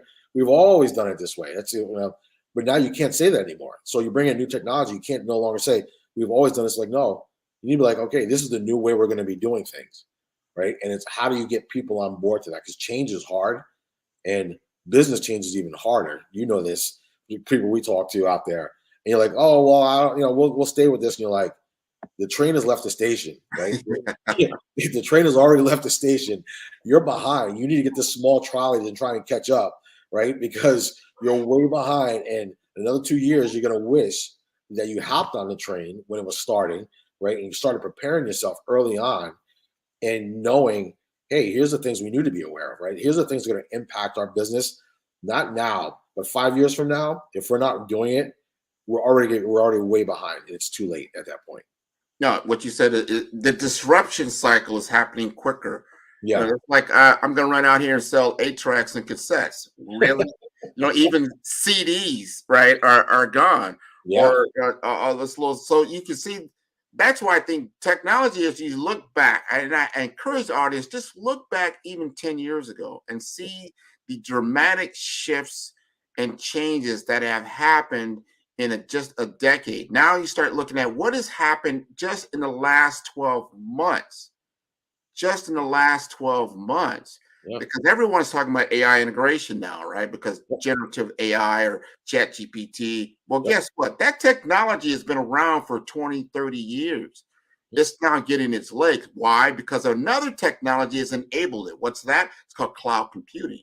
Now you have a universal platform of cloud computing. That wasn't available in 2030. So you had a little silo. You had your little robot in the corner that could speak to you. Now, hey, no, this thing is everywhere. I remember natural language processing. They call it NLP. That's when like your voicemail will start to talk to you, right? Yep. I knew about that 20 years ago. Yeah. Now it's on steroids. So we have human-like interactions with the machine. That's a game changer. Yeah. We are in a game-changing environment right now. Yeah. I am so happy to be a business partner of the Levant Innovation Center and what you're doing at the Cyber Range, so I can educate people. There's a reason why. You have to get education. You have to understand these things because the business model that you have right now is ultimately changing the way of doing business, the way to actually exchange commerce in the physical world is now changing to the digital world and vice versa. So they're going back and forth. So you utilize both. So we're having conferences. I have another conference coming up in January. We're going to be talking to business people about their brand. You brought up something very, very important from a cyber standpoint is that if you get breached, your brand, think about it. Now you know about Boeing. Hey, you know about MGM. Hey, you know about all these other companies that did it affect their brand? Think about Target just a few years ago. Yeah. Yes, it did. I think you nailed it on the head. I mean, people that intangible, right? The intangible thing of your reputation, right? Not even data stolen, the intangible thing. When people think about, when a data breach happens, you're not thinking about that, right? And think about yourself. I mean, how long it took you, to get your reputation. People look at you as somebody to be credible to work with. That's the hugest thing we see out there. So when I think about the intangible of your reputation, executives that run these companies, right? Same thing. It's their reputation. They're the ones, the captain of the ship when the data breach happens, the buck's stopping with them, right? They're like, oh, you're the one that ran the company that had that big data breach. And like I said, now the SEC has stepped in and been like, no, it's not your technical person's responsibility. Now it's yours, right? That's the challenge, right, of that hit. Thank you. Thank you so much, John, for sharing. Thank you. I love talking to you. You know that. She's on mute. Yeah. Yeah. There she is. I'm speaking, but not really. You did a good job. I hear you now. Thank you. You know what? You guys did a great job too. I learned so much, and I see there's two forms of education that need to happen differently. The one for our youth, and then one for our business owners. And thank you for being part of that. No, thank you. All part of Genius it. is common, and I'll see you on the other side. Sounds good. Thank you. You're welcome. So the purpose of the Black Business Expo is to raise funds for high school seniors going to college or K-12 entrepreneurs. This expo is a fundraiser for students. You may go to www.blackbusinessexpousa.com to donate to the scholarship fund or use the Cash App that's on the screen. That's BBX USA. Our goal is to give laptops and up to $5,000 to 10 students. Students can register online at www.blackbusinessexpo.com. Every dollar counts, so we want to remind you to donate to the scholarship fund.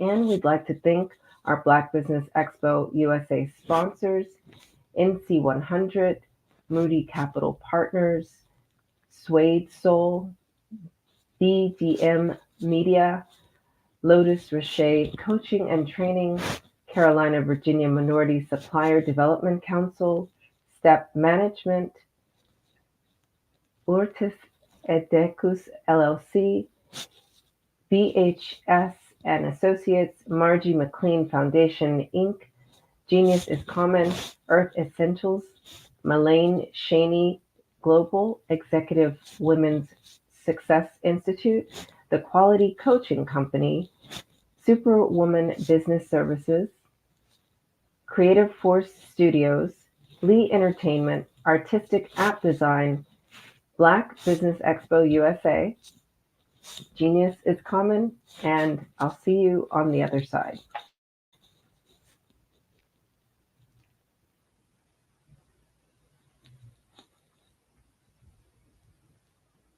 Phenomenal Tanya T. Wise, who is here from the great state of Maryland.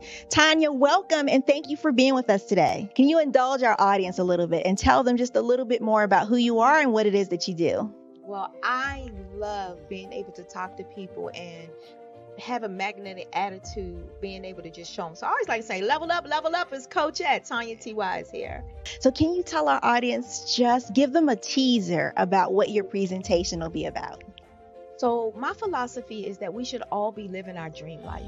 So tomorrow I'm going to talk about how you start living your dream life. What are some of the things that you thought about in your childhood that you just kind of let go and dormant? Wow. And I want to reignite that and just give you some pointers and some tips, some tools, some strategies to be able to start living your best life now. And guess what, Rhonda?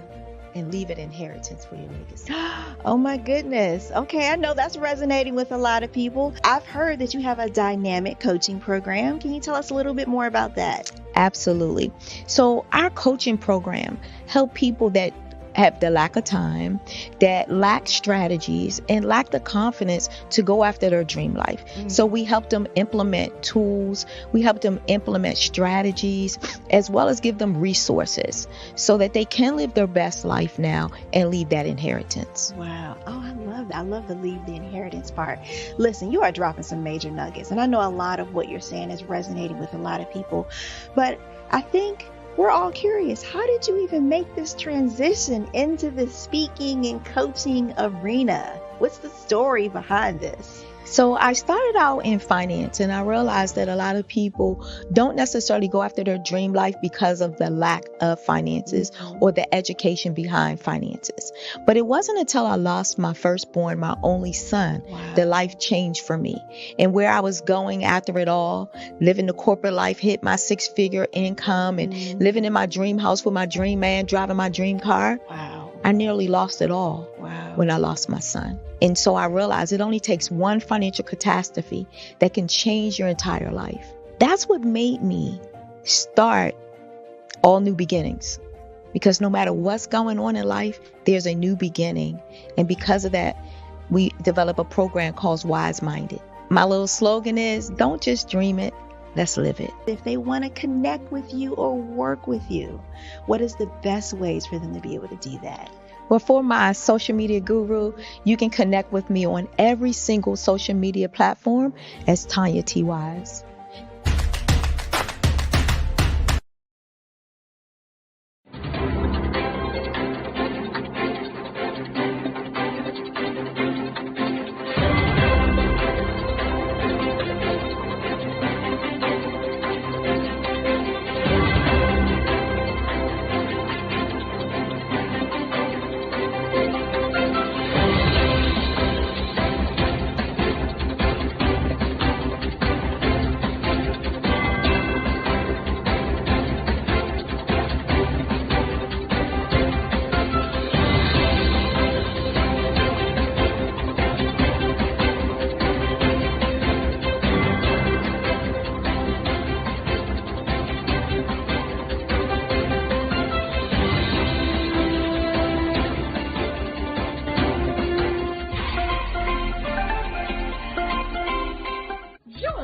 Dr. Eric Kelly III and a host of phenomenal speakers from all around the globe for this 7-day virtual event that you don't want to miss.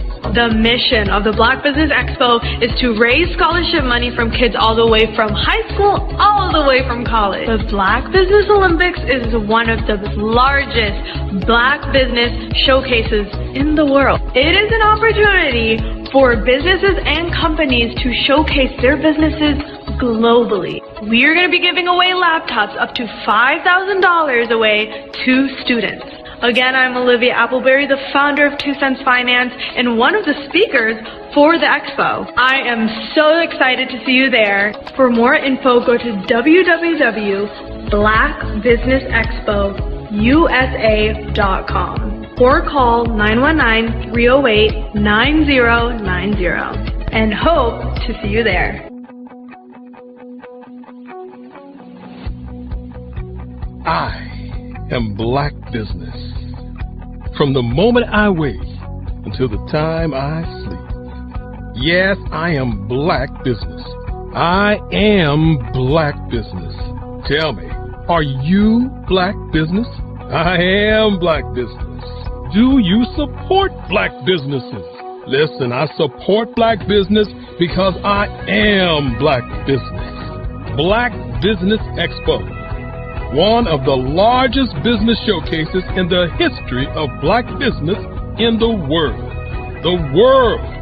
Sign up today at www.blackbusinessexpousa.com or call 919-308-9090. I am Black Business.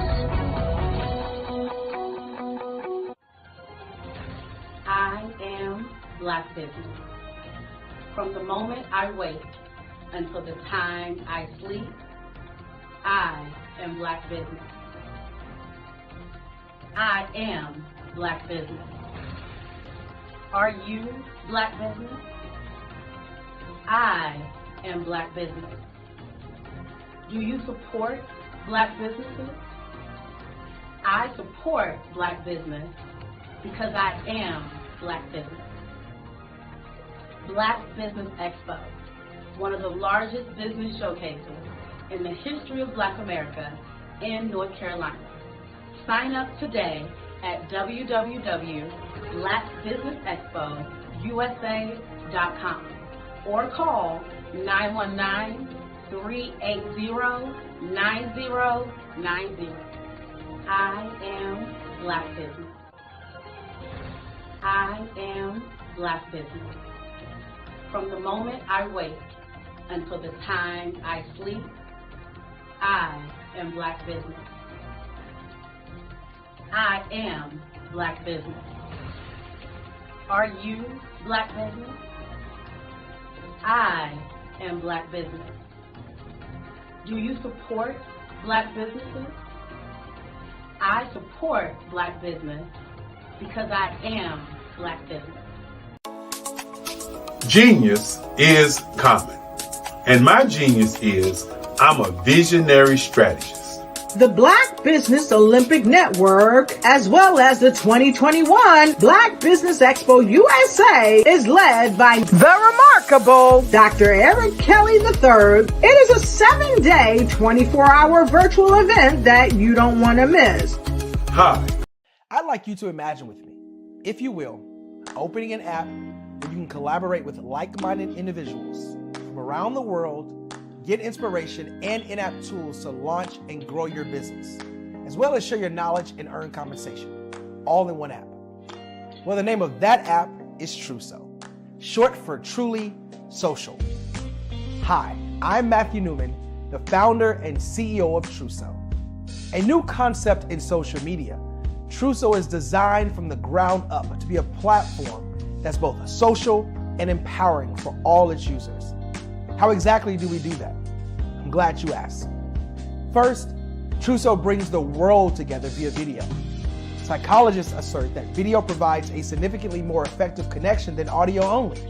When you enter a community on Truso, you're face-to-face. Second, on Truso, you don't have to have 1 million followers to monetize. Our business model allows all hosts and moderators to monetize, no matter the size of your following, by 1, producing fee-based content, and 2, inviting others to join the platform as subscribers. Even more, Truso has an in-app resource library with over 100 free resources, forms, and documents to help you build your brand and grow your business. Third, Truso is inclusive. The deaf and hard of hearing communities make up 360 million people worldwide. Unlike audio-only apps, Truso embraces this community, providing a networking platform that allows them to participate via video and closed captioning. We even have a deaf and hard of hearing foundation in the works as well. Fourth, Truso is both social and safe. We refer to Truso as a virtual extension of the beauty shop, barbershop, and brainchild of the community. A place where there's laughter, along with wisdom, growth-oriented conversation, and genuine connections in a safe space. Truso even has proprietary security to ensure we maintain a safe environment for everyone. Where are we at now? Truso is live, y'all. We've launched in beta and we're acquiring users daily. We have an incredible development and marketing team, plus amazing celebrity influencers at the table, helping us spread the word around the globe, beginning within the African diaspora and beyond by creating a safe space for growth, connection, and collaboration. We're truly excited about Truso. We've created something special for which there is a global market. And we invite you to embark on this journey with us as a shareholder. The future for Truso is truly bright. Join us and let's go there together.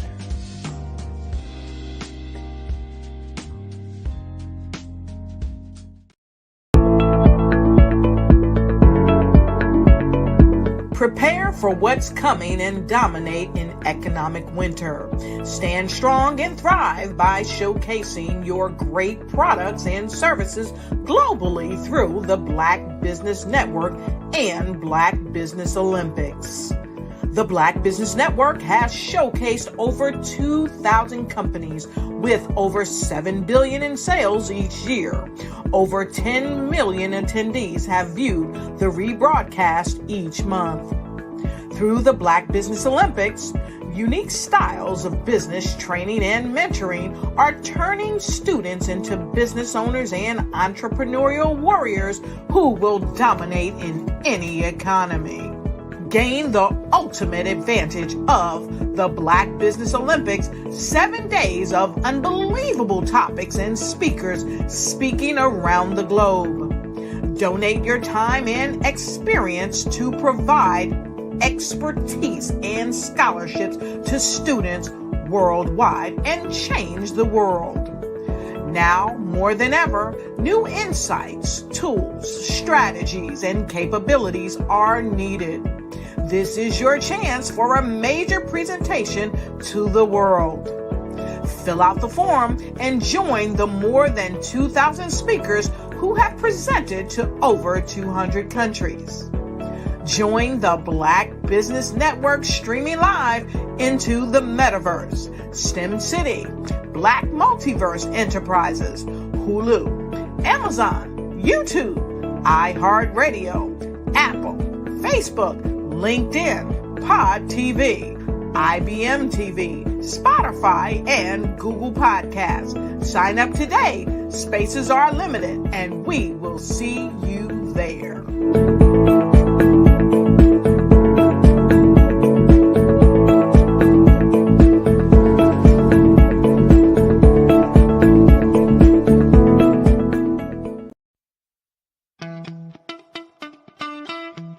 How many times have you been asked to help someone you didn't even know, a student, a business entrepreneur, or did you ever even ask, where did they end up? That business, that friend, that entrepreneur. Well, just maybe they ended up in a gang, bankrupt, homeless, or worse, dead. Maybe they turned to crime, drugs, and alcohol. Did you ever wonder? Did you destroy their dream, or was your life always so easy? At the Black Business Olympics, we started a movement to help students complete. Give them hope and foster success. Help them to leave their dreams of providing laptops, computers, and up to $5,000 in scholarship funds. Today, we ask you to help a student, a business owner, or an entrepreneur to realize their dream by sponsoring them, supporting them, and buying from them. Consider this. With $1.6 trillion in our Black community, we only ask for a small donation for our students, our businesses, and our entrepreneurs. And you can change a life today. So I ask you, what are you going to do? Sit on the sideline and watch our students in high school be leaving, miss out on their dream from lack of resources? Or are you going to donate to the movement and change their future and yours as well? Give us a call today at 919-308-9090. Change their life by investing with action to the Black Business Olympic Fund. The Black Business Olympics, one of the largest business showcases of Black business in the history of the world.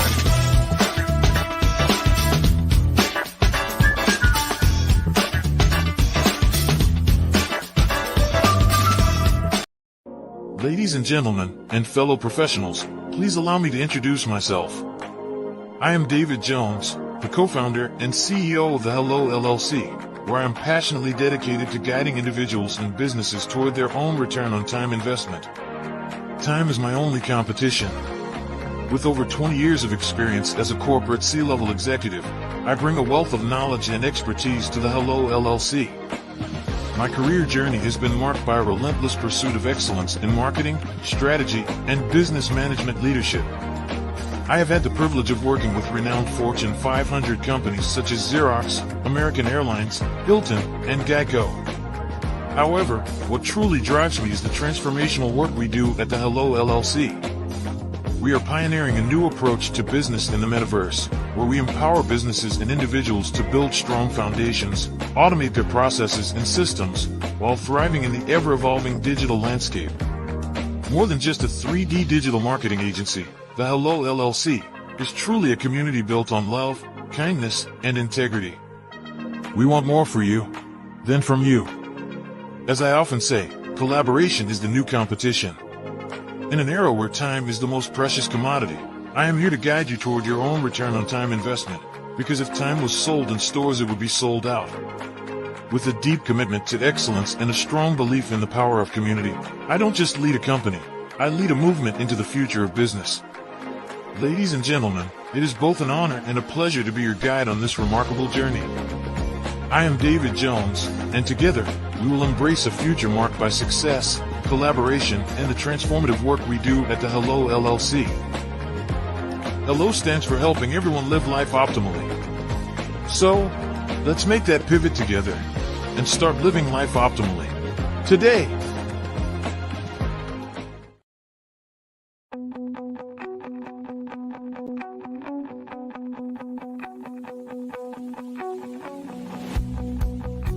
I am Black Business. From the moment I wake until the time I sleep. Yes, I am Black Business. I am Black Business. Tell me, are you Black Business? I am Black Business. Do you support Black businesses? Listen, I support Black business because I am Black Business. Black Business Expo, one of the largest business showcases in the history of Black business in the world. The world! Sign up today at www.blackbusinessexpousa.com or call 919-308-9090. I am Black Business.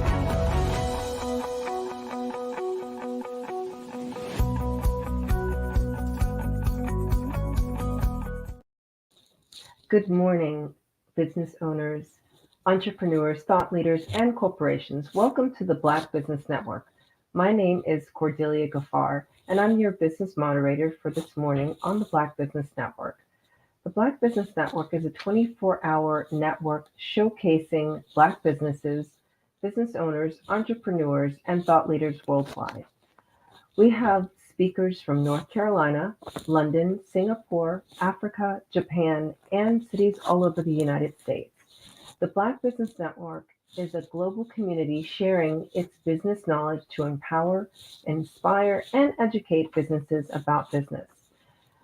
Now, our next keynote speaker will be speaking on fundraising readiness. Dr. Barbara Wright is a certified dream builder. She is the founder of Certified Dream Builder Incorporated, a development consultant at Wright Partners Group, LLC, and president at Certified Dream Builders University. She has over 20 years of experience raising from $10,000 to $10 million, helping to win over $150 million in grants, contracts, and loans for nonprofits, for-profits, faith-based organizations, and schools and colleges. She has served both small and large corporations, including serving as program manager for the Housing Authority of Kansas City and as grant manager for Kansas City Public Schools, retiring in 2021. I present to you Dr. Barbara Wright. Good morning. Good morning. How are you? I am great. Amazing to have you here on the Black Business Network. Thank you. I'm excited to be here. Yeah. Well, genius is coming, and I'll see you on the other side. Sounds great. Good morning, everybody. I love to talk about business and nonprofit readiness. I love to talk about business and nonprofit readiness, and today is not going to be any different. I'm going to talk to you about the keys to success in changing times. She gave you a brief information about my bio, and my genius is helping to manifest helping to manifest miracles. Let me get this right. Helping to manifest millions for missions who are providing miracles to many. Let's try that again. Helping to manifest millions for missions who are providing miracles to many. That is my genius. I am a grant writer, teacher, and speaker where I try to disrupt status quo thinking, because some of the things that gotten us into trouble today is not thinking right. Sometimes our thinking is just off, and we're thinking that things are one way and things are actually another way. So it's important for us to disrupt that status quo thinking that we have developed, and to make sure that we are ready for these changing times. And so that's what I want to discuss with you in the readiness today, is getting your for-profit or nonprofit ready. Just how do you do that? I am the author of 25 grant writing and fundraising books on the fundable categories, because all categories, just like all majors are not good, all businesses and nonprofits are not necessarily good for that time. Now, with good marketing, you can sell almost anything. But if you don't want to be swimming upstream, take a listen to some of the things that I'm going to say to you this morning. There are 3 different things. I want to help you know the concerns of the masses. If you know the concerns of the masses, then you can help solve problems for profit or surplus for those for more people. So you want to know the concerns of the masses. You also want to get yourself in position to solve those problems. And if I have time today, I'll give you a few ways to help you get into position. And then there are 7 steps to funding readiness. If I have time, I will get into the 7 steps of funding readiness. The first thing I want to talk to you about is knowing the concerns of the masses and helping to solve problems for profit or surplus. In order to know the problems of the masses, you have to do research, which is also one of the 7 steps to funding readiness. And some of the problems of the masses right now is poor leadership in government. That's number 1. I think 19% of Americans said that that's a problem for them. The economy in general. Now, these are the United States problems. And then the high cost of living. 14% of Americans say that's their problem. Immigration, that's a problem. 13% said that the federal deficit, 4% said that that's a problem. Poverty and homelessness, about 4% said that's a problem. So what you do need to do is kind of determine what the problems are. When I look at the global issues that are facing the world, then we come into some other problems that's being faced around the globe. And in order for you to be able to solve problems for profit or surplus, you're going to have to get out of that next door neighbor mentality and think about us globally as a people. How do I help us globally? So when we think about us globally, inflation was at the top. I think 39% of people globally said inflation was an issue. Poverty and inequality, that's number 2. So if you can really think outside the box, this begins to tell you, okay, what business or nonprofit should I be starting? If inflation is a big deal, if poverty and inequality is a big deal, should I be doing something on equity? Should I be doing something on bridging the gaps in equity? Crime and violence is number 3 at 31% of the world saying that crime and violence is a problem. Unemployment is a problem, which is only going to escalate with the advent of AI, because AI can do so many different things. So many of those mundane things that we've been doing as a people, AI can do those things. So you don't need that anymore. So what happens? People start to lose their jobs. And yes, other jobs are created, but they do require analytical ability. They require something a little different than what we've learned in our schools. So unemployment is an issue. How do you solve that problem? Financial and political corruption is an issue. How do you help solve that problem? Climate change is an issue. And that's why they're trying to come up with the electric car and telling us not to use gas and doing all different types of things. How do you get a little piece of that pie as far as getting people trained as solar techs and doing some of those things? Taxes is an issue. Immigration control is an issue. Education is an issue. Now we're talking about the world. Moral decline is an issue. And then there's many more, which I'm not going to go through all of those. But if you want to know how to solve the problems of the world, you must know what those problems are. So that does require you to do a little bit of research. Okay. In order to set your organization up the right ways to where you can get funding, to where you can actually help solve some of these problems, you need to understand what the global challenges are, not just the challenges on your block.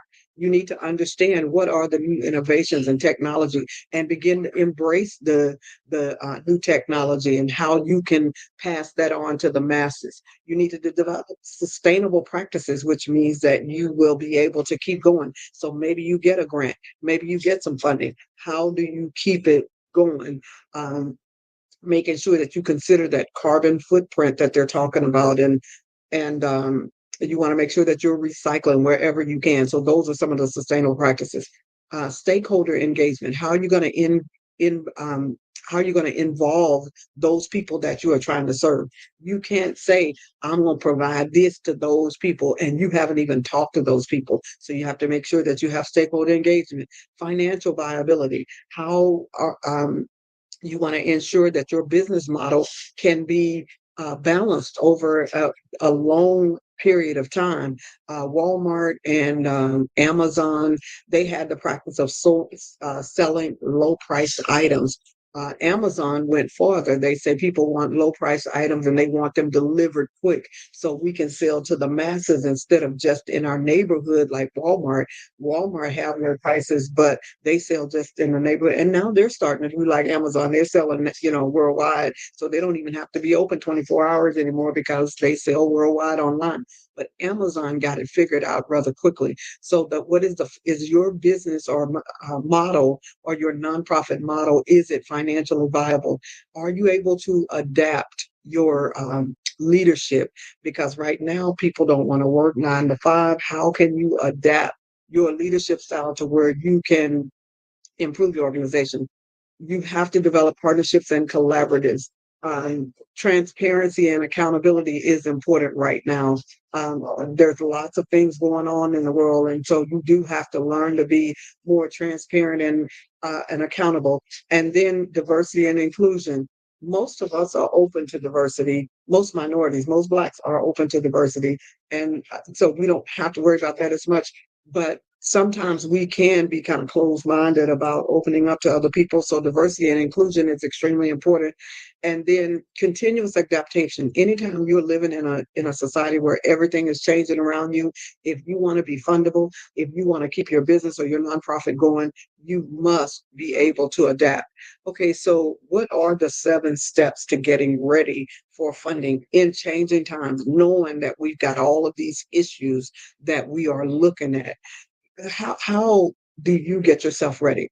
There's 7 steps, and I'm going to give you those 7 steps rather quickly in case we need to shift to another setting. Okay, so the 7 steps for grant writing and fund development. Number 1, you want to do research like what I just gave you. Whenever you are writing a grant or whenever you're writing a business plan, you're trying to get funding, you want to research to make sure that everything that you're saying can be sustained through statistics. Is what you're trying to do something that the masses would want done? Meeting the regulatory requirements. Every business, every nonprofit has some regulatory requirements that they have to meet.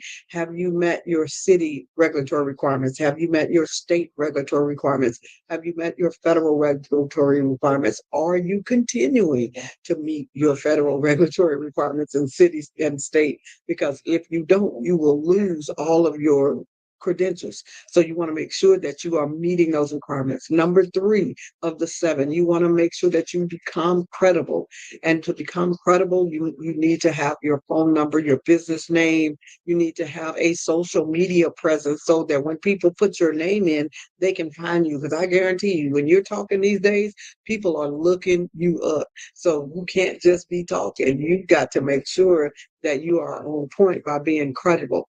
The 4th thing that you need to do of the 7 is to develop your brand. What's your color scheme? What's your fonts that you're going to use? Are you using, like my colors are blue and green. I love the blues and greens, but don't just pick colors you love. Know that different colors stand for different things. Different colors will make your customers feel a certain kind of way. Some colors make people spend more money. So you want to look at those colors to determine what your brand's going to be. If your colors are going to be are going to work with the mental health of people, you want to pick the right colors for that. If you are a for-profit business and you're interested in selling to the masses, you want to pick colors for that. So your brand is extremely important. And that means that you need your case statement. Your case statement is your mission, vision, and value statement. What are you doing now? Is your mission? What is it going to look like when your organization is grown? And your values is, how do you feel? How do you treat your customers? What do you want to be known for? That's how you build your brand. And then you want to, number 5, develop the right partnerships. Who's going to be in the partnerships that you are developing?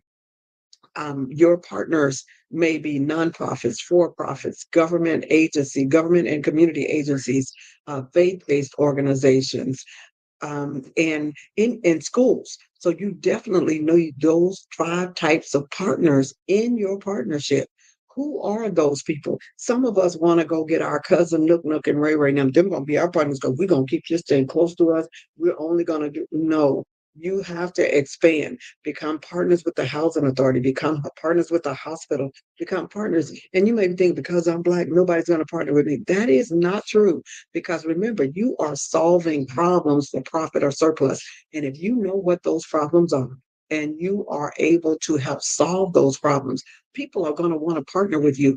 People don't want to partner with you when you're raggedy and you don't have your finances together and you have not created my next area, which is your budgets. You must develop your budgets, and you need 3 types of budgets, not just 2. You need 3 types. So the first type of budget you need is your operating budget. What does it cost you to operate your organization for the full year, January through December? If and we're not talking, well, I don't need no pay, and all my friends have volunteered. People are not gonna volunteer forever. People need to be paid. So what is your salary? And you can't just go up there pulling salaries from the sky. No, you cannot pull salaries from the sky. Your salary has to come from market salaries. What is the market salary for the position that you're going to title yourself for your area? And that's the salary that you're going to put in there. And you're also going to put fringe benefits, because don't you want health insurance? Don't you want life insurance? Don't you want some of those things? So you're going to put fringe benefits in there as well, not only for you, but for those who are helping. And some of the positions that you need to fund is your project director's position. You need to fund your project coordinator position. You need to fund your project data position. All of these positions need to be funded in your budget. So you want to make sure that you are ready for that. So you create your budget. So yes, your budget may be $1 million, or your budget may be $500,000, or your budget may be $100 million, or your budget may be billions of dollars. I was on a call with Mark Zuckerberg a few weeks ago when we did the quarterly call for the stock dividend returns and the quarterly report, and all they talked in was billions. I had on a headset and let my husband listen to the other headset, and we said, they only talking billions. I know some of you guys are dealing with $1 billion budgets, but whatever your budget is if your budget is 100,000 to 100 million or 100 billion, you want to make sure that you are developing that operating budget, which is what it's going to cost you to operate from January to December. And then the second budget that you want is your program budget. That is the budget that you are developing for this particular activity or event, whatever that is. And then the third budget that you're going to develop is your strategic planning budget. That strategic planning budget is a 5-year projection as to what it's going to cost you to do what it is that you want to do. So those are the 3 budgets that you need. And number 7, for the 7 steps of getting yourself ready to do whatever it is that you need to do, is to prepare yourself to train your people. Now, if you have done these 6 steps that I named earlier, if you are already aware of what problem you are trying to solve and who your target audience is, then that shouldn't be much of a problem. But just in case you don't know, number 1, researching to make sure that you are credible and that the information that you are providing is substantiated by fact. Meeting regulatory requirements, as I said earlier, becoming credible. These are some of the things that you're going to talk to your staff about and your partners about, developing that brand so that they know where your social media is. So they're helping you to spread the word about your social media, that you've developed the right partnership. So your all of your team know who your partners are, and they know the ones that you're lacking so that they can help you develop those partnerships. And your budget. Your team needs to understand your budget and how things work. They don't need to see $1 million come in and think you're going to be able to put $1 million in your pocket. It does not work like that. In fact, there is a formula for determining where every one of those dollars go. If somebody gives you $1, 60% is for implementation. 30% is for salaries, 5% is for evaluation, 3% is for sustainability, and 2% is for marketing or dissemination. So every dime of that goes towards something, towards your organization. So you want to make sure that your staff members know that this money is not just free money for y'all to go and do what you want to do, because they'll see you get $1 million and they think, oh, well, we should be able to get at least part of that because we help you get the money. We're helping you do it. But if you train your team the right way, then they'll know. Okay, so putting this all together, so I've talked to you about the keys to success in business and nonprofit development in these changing times. The first thing, you want to know the concerns of the masses and how to solve their problems for profit or surplus. You want to know how you can get what the problems are to solve. What are the problems? That's through research. I gave you some of those problems when we started. And then I gave you the 7 steps of readiness. The last little bonus that I'm going to give you is you need to be able to say what your 10-second elevator speech is. As I said earlier, mine is helping to manifest millions for missions who are providing miracles to many. That is my 10-second elevator speech. That's my 5 W's. I can basically give you my whole 5 W's out of that. So you're going to have to come up with your 5 W's. Who are you? Who are you serving? Who's your target market? What are you providing? What is it going to cost you to provide it? When are you providing it? Where are you providing it? And you need to make sure that it's ADA compliant, that you can handle those who are disabled and those who are not disabled in your organization. So you want to make sure that it is ADA compliant. So where are you going to locate? You just can't find a nice cheap building and this is what I'm going to do, but you got to climb up a ladder to get in the door. And so you can't get any wheelchairs. So you have to think about that. And then your why are you going to do it? And that's a big question. Why is always covered by your statistics. So that's it this morning. Wow, that has been very informative. Thank you so much for sharing all the intricacies. Excuse me. Is it okay if I ask you a few questions? Sure. Yeah, I'm wondering, like, for small companies that may not have a budget for a grant writer, like what are the qualifications to become a grant writer, or what could they do to start writing their own grants? What a person needs to do to start writing their own grants are those 7 steps that I just gave. They just need to research for their organization. They need to make sure that their organization has met their regulatory requirements, because when you're writing grants, the grants are going to give you the instructions and they're going to give you the questions they want answered. The easiest way to answer those questions is to have all of those 7 things, which are in my book called Getting Ready for Grant Writing. And you can that. Yeah, you can find that on my website at certifieddreambuilder.com.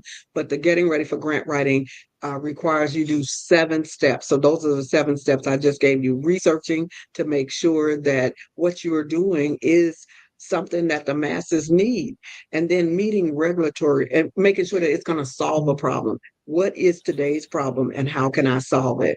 And then you need to meet the regulatory requirements. Once you've met the regulatory requirements, that means that you are a nonprofit or a for-profit or an LLC, and that if you're a nonprofit, that you have a 501c3, so you're in position to ask for people's money. And then the third one is to become credible, to make sure that you have done all, dotted all of your I's and T's as far as getting an email address and phone number and that kind of thing. And then developing your brand to make sure that people can find you online, that you have your nonprofits, you have your logos, you have your all of those things. And then your partners, you need to develop partnerships. No man's an island today. They definitely want you to be working with partners, and your budgets, making sure that you have your operating budget, making sure that you have a strategic plan. What does your business look like or your nonprofit look like in 5 years? And lastly, training your team. So if you do those things, your grant writing becomes easier, because when you do start to answer those funder questions, because every grant has funder questions, when you do get ready to answer those, you already have some of the answers at hand.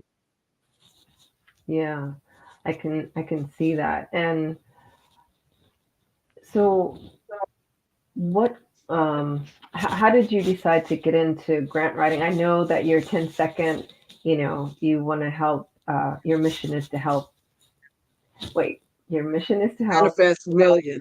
manifest millions for, yeah, okay, for organizations that want to create miracles. And how did you come to that? Well, I had been a grassroots grant writer since years ago. Let me just put, it's been, 3 decades I've been doing makeshift grant writing. The way I got into grant writing initially is I was hired by Housing Authority. They knew I had started businesses in the community. I've never, from the time I graduated college, I never, had a job. I started a business right out of college. And so they knew I had had several businesses. So they hired me to come down and set up a program for them. And so I went down and set up an entrepreneurship program, but then I realized there was no money to do this. They just wanted me to come. So I get down there with no money and I'm like, this is not going to work. I've got 5 family developments that I'm responsible for, 756 youth, and then all of their families. So I had to go find the money. So that's what made me take what I had been born with, writing reps and rhymes and songs and plays and all of this, and turn that into a proposal, and then started asking for other people to give money. Now, over the years, I have gotten better at developing those proposals. In fact, I took the information that was here and put it into an app. So I do have a budget building app for nonprofits, and I have a grant writing app.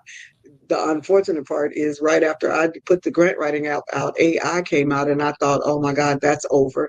But it turns out that my app provides a template that becomes great prompts for AI.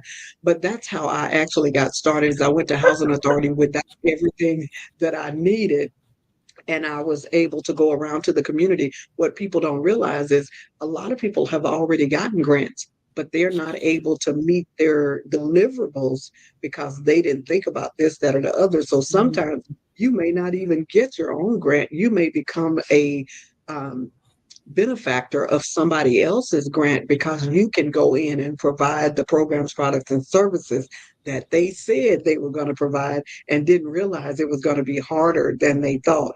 And so that's kind of what I did at Housing Authority. I had the people, I had their statistics, I had all of that.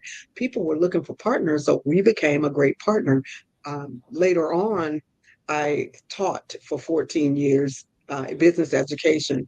During that time, I was writing grants to help do programs for those students that I taught. And I wrote grants for my businesses and to help get the businesses funded. But on another day, I talk about the pestle analysis. A lot of times when you open a business, the way your business is successful is that you opened it when it was politically acceptable to do it. So I opened one of my businesses was childcare. I opened it when the Clintons were in office, and Mrs. Clinton was a proponent of it takes a village to raise a child. So therefore, there was plenty of grant money for that because I just happened to be blessed to open it at the right season. Now, for childcare centers, we're back there now because they're putting money into childcare again.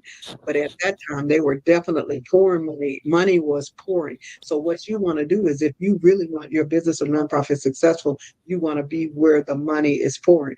But that's how I got into it, was just I fell into it kind of backwards. So if a person can write or rhyme or, or teachers or great grant writers, healthcare professionals, anybody who is detailed makes a good grant writer. You do need to know what those 7 steps are to get yourself ready for grant writing, or to get, even if you're going to write for multiple organizations, to make sure that you are ready to teach those organizations and tell them what they need. You need to know about those 7 steps that I've created. So I'm curious, you have 2 resources that people can get easy access to, right? Your app. What's the name of the app again? 1 hour to funds and 1 hour to grants. And that's the digit 1 and the digit 2. So 1 hour to funds and 1 hour to grants. And they are both on iOS and Android. Well, the grant writing app is only on iOS, but the budget app is on iOS and Android. I am working towards getting both of them on both platforms. but they are great assets. But my website, certifieddreambuilder.com, has all of that information on there. So if you just remember the certifieddreambuilder.com, that's where you can find it. And I also have what I call pay as you can events on there on Mondays and Thursdays. Every Monday and Thursday, I'll do a pay as you can event. And for people who can pay $500, you get to come. For people who don't have a dime, you get to come. For people who have $10, you can come. And so I teach people how to write grants on that session as well. Wow, that's amazing. Let's see. You make me think of so many things. I'm like, what do I ask her next? So, okay, here's something that many people, I'm sure, who are watching would want to know. Like, what is the average success rate of grant proposals? So I know you said, like, on the other end, the deliverable piece is a challenge, but I mean, like, most grants get granted, right? No. Actually, there's a 25% success rate if this is your first time and you have not written a grant before. It could be a little better if you have done those 7 steps that I have developed and you are in an area to where no one else is providing that service. I have one of my clients, this was her first time. We walked her right through the funding door and she ended up with a $1.2 million grant that's valued at 1.2 million because you get it for 3 years. And maybe even longer. So we were able to walk through the door, and I believe part of it was they liked the proposal, but the other part was that she was in an area where there wasn't a lot going on. So that makes it's very flexible, but the average is 25% are funded on the first try. So we were blessed. And then after you get the first grant and you are going after that second year, there's an 80% success rate if you're going after the second year for that same grant. So it's a big jump. So if you are brand new to this and you haven't done anything before, it may take you a minute. But if you do those 7 steps, make sure you jump through the hoops. You've done your research. You've got statistics to support what you're saying. You have your regulatory requirements. You have your budget. You have everybody in place. Then you are much more likely than someone who is just starting from scratch and haven't done anything and may not even have the experience to do what they're doing. They may have to write 10, 50 grants before they get funded. But like I tell people, this is important. Most of us work for 10 years to make $1 million because we're making 100,000. For those who are making 50,000 a year, you have to work 20 years to get $1 million.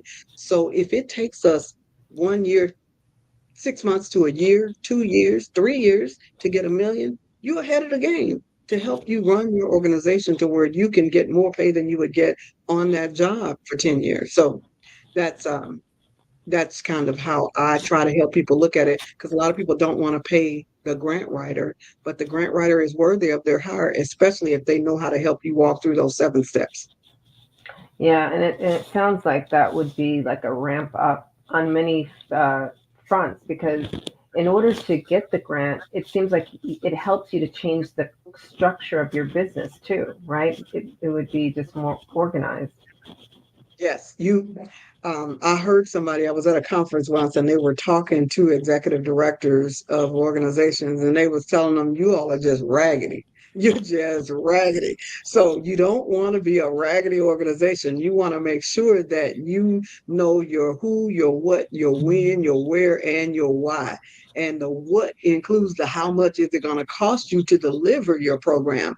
You must have all your I's dotted and T's crossed for your organization. You need your nonprofits, your 501c3s, your LLCs, or whatever those are. And you need to make sure that you are in good standing. So there's a lot of things that you can do to make sure that you're not raggedy. So when these organizations are asking you for these documents, you're able to just hand them the documents that they're asking for. Yeah, so important. And I guess on some level, that's a form of branding as well, right? Being organized behind the scenes. Yeah, that's big.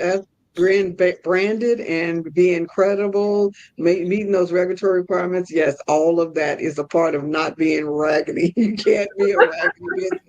And you may not have all the money. I'm not saying you have to have all the money, because one of my clients that I just walked through the funding door, she didn't have all the money, but she had a made up mind. And whatever instructions I gave her, she went and did it. I told her, you need to have a relationship with the college. You need to have a relationship with this person, that person, with the housing authority, with PCs for people. She went and built relationships with all of them. Now, I gave her some sample MOUs and letter of support that she could use, but she went right to the letter of support just says that they're going to give you a pat on the back. They're not giving you any money, but they'll give you a pat on the back.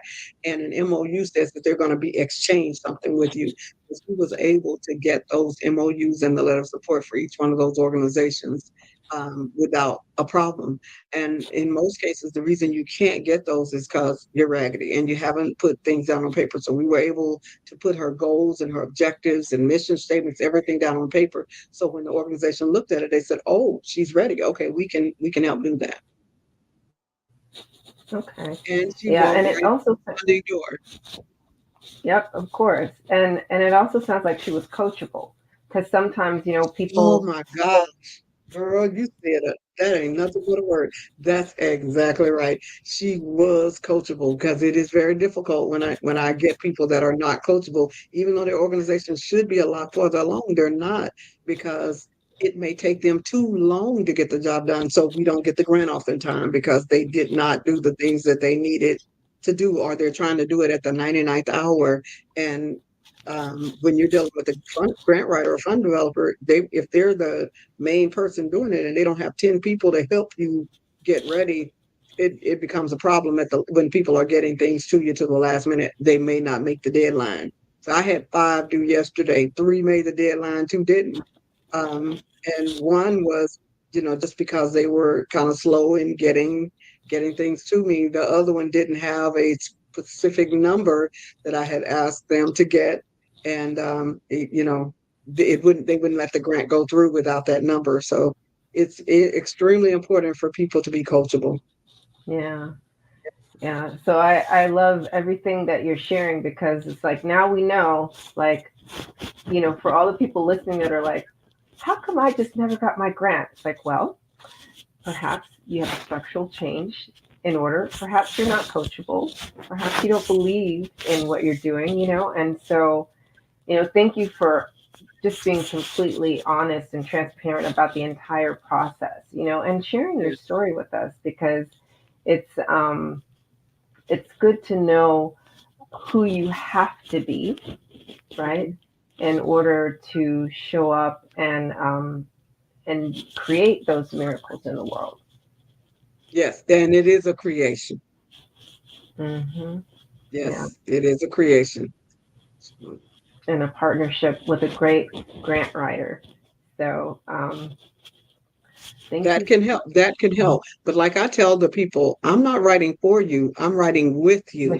The only way a grant writer can really tell your story and really put things together is that they are able to interview you, to speak with you, and that you are coachable. So the grant writer, if you do get a good grant writer, they're writing with you. They can only be as effective and only as good as you share with them, so that they can take your information and turn it into, that's when the magic happens, when they're able to take your information and then convert it into something that is fundable. And then when that grant writer is gone, you're going to have to implement what is on that paper. So you can't just depend on a grant writer to write everything for you, and you have no idea what your deliverables are, because that's what causes problems for people. They have trouble delivering because they didn't write it. They don't have a clue as to what's in it. I don't allow my clients to be in that position. They need to be involved all the way through. Yeah, it's like you said earlier, it's like building a village, really, right? Yes. It takes a village to support a village. And also, time is, it's kind of like you slow down so that you can speed up, you know? Right? Oh my gosh. It's great analogy. Great analogy. Yes. You slow down initially to make sure that you have all of your I's dotted and T's crossed. Doing that research, it takes time to do that research and to make sure that you've met the regulatory requirements, to make sure that you're credible. Because if you don't do it, you're going to end up having to go back, or you're going to continuously get turned down. So you must do my 7 steps to getting ready. It's been years since I've been doing this, so I was able to kind of narrow it down to those 7 steps that you must do. But each one of those steps requires attention and time. And if you don't do it, you're going to end up going back to do it anyway. So you might as well go ahead on and get that out of the way. Even if it takes you 6 months, a year, 2 years to get the grant, you have to remember, even if you're making 200,000, it takes you 5 years to get to the million. Yeah, but it's a process to become, Yes. so be with that grant writing process so that you know how the regulations have to be to stay, to get Yes. everything done. So thank you so much. I really appreciate you being here and sharing your wisdom with the Black Business Network, and come back next month. All right. All right. Thank you so much for the opportunity. Absolutely. Genius is common. See you on the other side. Yes. So the Black Business Expo's mission is to raise funds for high school seniors going to college or K through 12 entrepreneurs. This expo is a fundraiser for students. You may go to www.blackbusinessexpousa.com to donate to the scholarship fund, or use the Cash app that you see on the screen. It's BBX USA.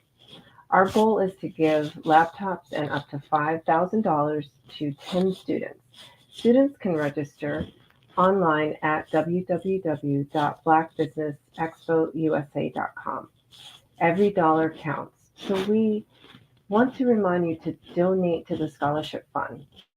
We would like to thank our Black Business Expo USA sponsors, NC100, Moody Capital Partners, Suede Soul, BDM Media, Ortiz Decus LLC,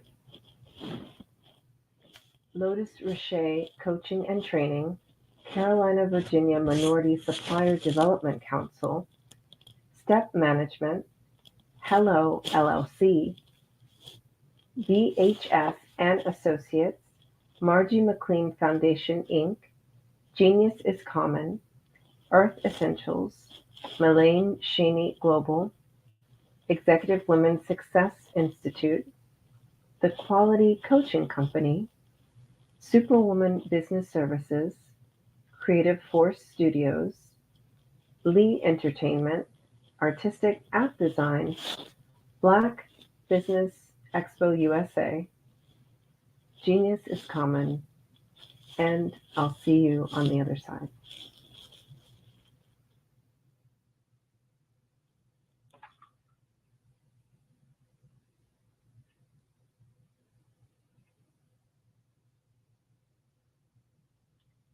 Genius is common, and I'll see you on the other side. Art to me is a creative expression of something from nothing. It explodes onto the canvas, or it explodes on in my work. One of the things that I try to do more than anything is I try to just give the lines and the movements and emotions and expressions to what I do. Art really means to me a chance to express how I feel deep down inside. Most of my art begins as a thought that I might have, whether it's sports, whether it's history, whether it's a woman or a man. It pretty much starts as an idea of thought before I get into the actual image of what I'm going to draw. I do a lot of historical pieces. I was a history minor in college, and I love to do history pieces. And a lot of times I'm thinking about history, and then I try to make that history impact you as you look at it. That's one of the reasons I do pictures so large. People ask me, why do I do the pictures so big? And I tell them, I want the piece to impact them as they're looking at it, to kind of dominate them, dominate their space. And most of my pieces I try to do off page. I don't try to do anything that's going to be in those four corners or in a square. And I want your imagination to be a part of the piece that you're looking at.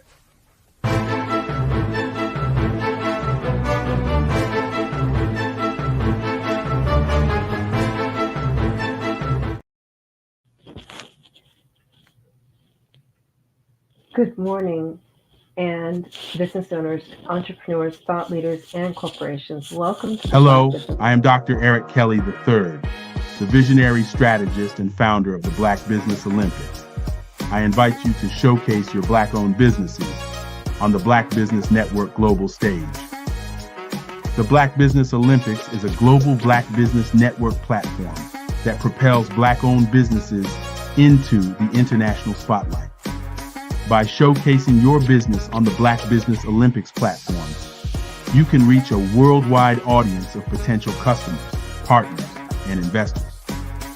You can also establish yourself as a thought leader and expert in your field, attract lucrative partnerships, and more speaking engagements.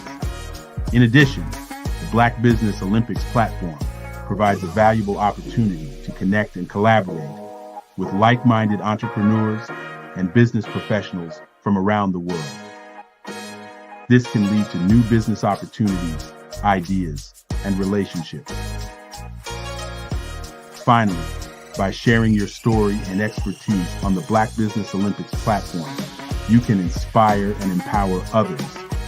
This is a powerful way to make a positive impact on the world and leave a lasting legacy. If you are a Black-owned business owner, I encourage you to seize the opportunity to showcase your business on the Black Business Olympics platform. It is a once-in-a-lifetime opportunity to make an indelible mark on the world. Be one of the 1,000 visionary entrepreneurs who are changing students' lives, shaping industries, and leaving an unforgettable legacy for their families. Unleash your voice on our global stage and watch your business thrive. Black Business Olympics is one of the largest Black business showcases in the history of Black business in the world. Yes, the entire world. Just give me a call today at 919-308-9090.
Dr. Eric Kelly III and a host of phenomenal speakers from all around the globe for this 7-day virtual event that you don't want to miss. The mission of the Black Business Expo is to raise scholarship money from kids all the way from high school, all the way from college. The Black Business Olympics is one of the largest Black business showcases in the world. It is an opportunity for businesses and companies to showcase their businesses globally. We are going to be giving away laptops up to $5,000 away to students. Again, I'm Olivia Appleberry, the founder of 2 Cents Finance and one of the speakers for the expo. I am so excited to see you there. For more info, go to www.blackbusinessexpousa.com or call 919-308-9090 and hope to see you there. I am Black Business. From the moment I wake until the time I sleep. Yes, I am Black Business. I am Black Business. Tell me, are you Black Business? I am Black Business. Do you support Black businesses? Listen, I support Black business because I am Black Business. Black Business Expo, one of the largest business showcases in the history of Black business in the world. The world.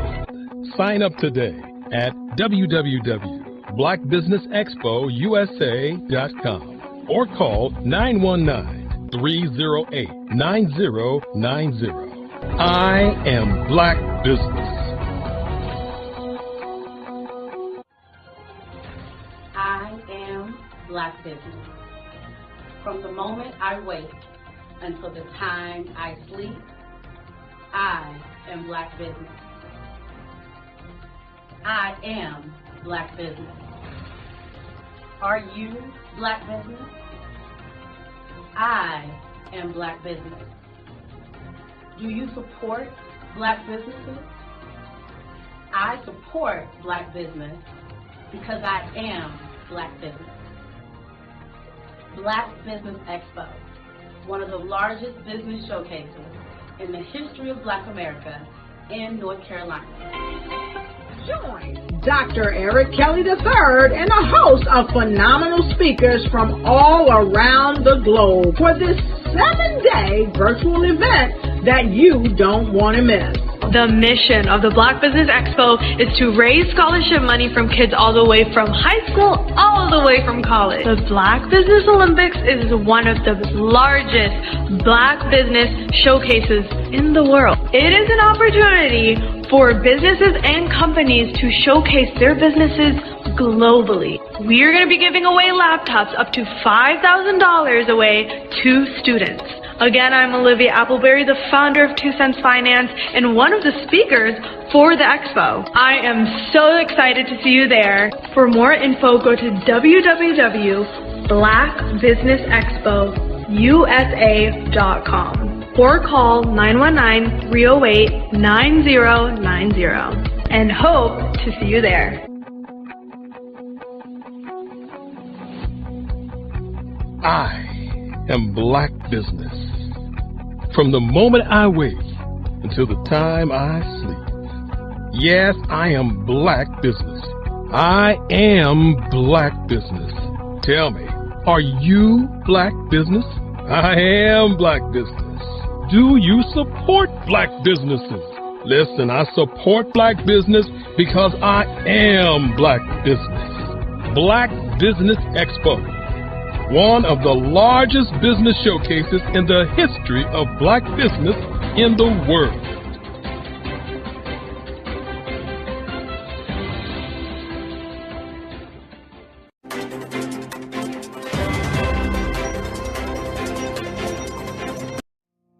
Did you know that approximately 333.34 million businesses exist today, according to a report from 2021? And you may be one of those businesses, or maybe you're not in the business market yet, but you're aspiring to be a business owner.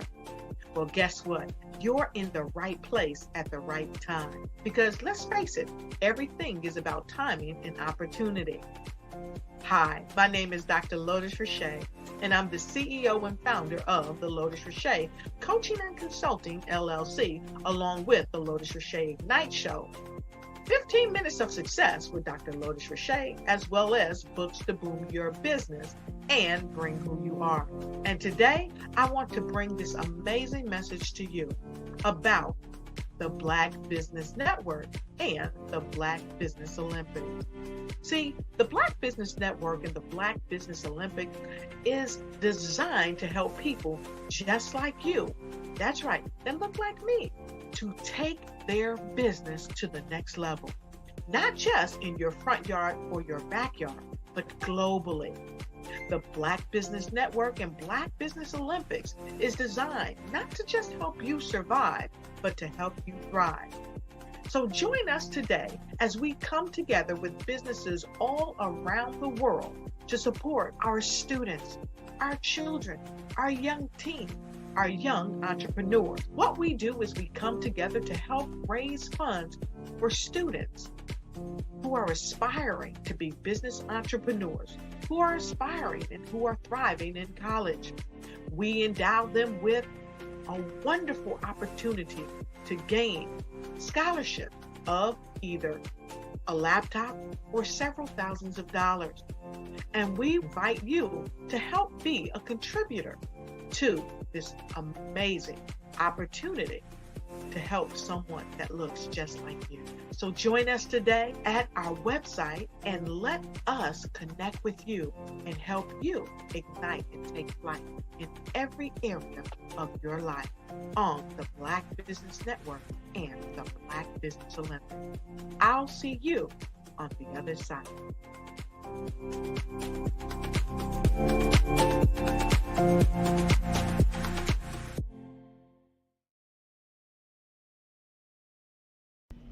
Why do I do what I do? You know, my life coach asked me that a few years ago. And she said, Tony, what's your why? And I told her, and she said, girl, you've already accomplished that.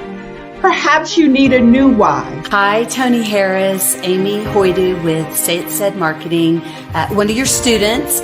And just wanted to say thank you, Tony Harris, for spending so much time with me and giving me that boost in my business that I so drastically needed.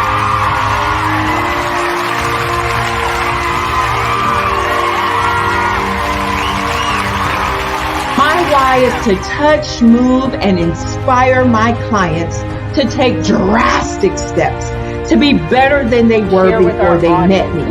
I'm a resource. I'm a connector. I want to help people build deeper relationships that are beneficial to their life and business. That's what I do best. So, first thing you got to do is show up. And speaking is a way to magnetically attract your ideal client to you. How many of you use social media that way? Absolutely, and this is how you look to the world. Drastic steps are the steps that are needed to be successful. And my business is drastic denotes a mindset. Getting out of your comfort zone.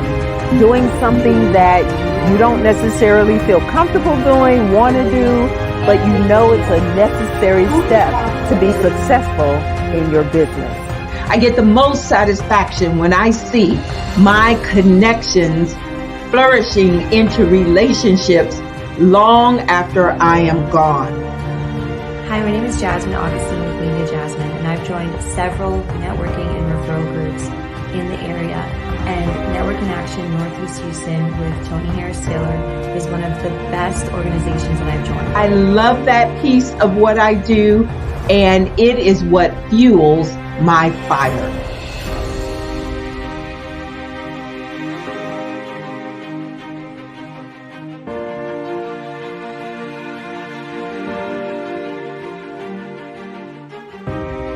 My name is Tony Harris Taylor, saying take a drastic step today for a fantastic tomorrow.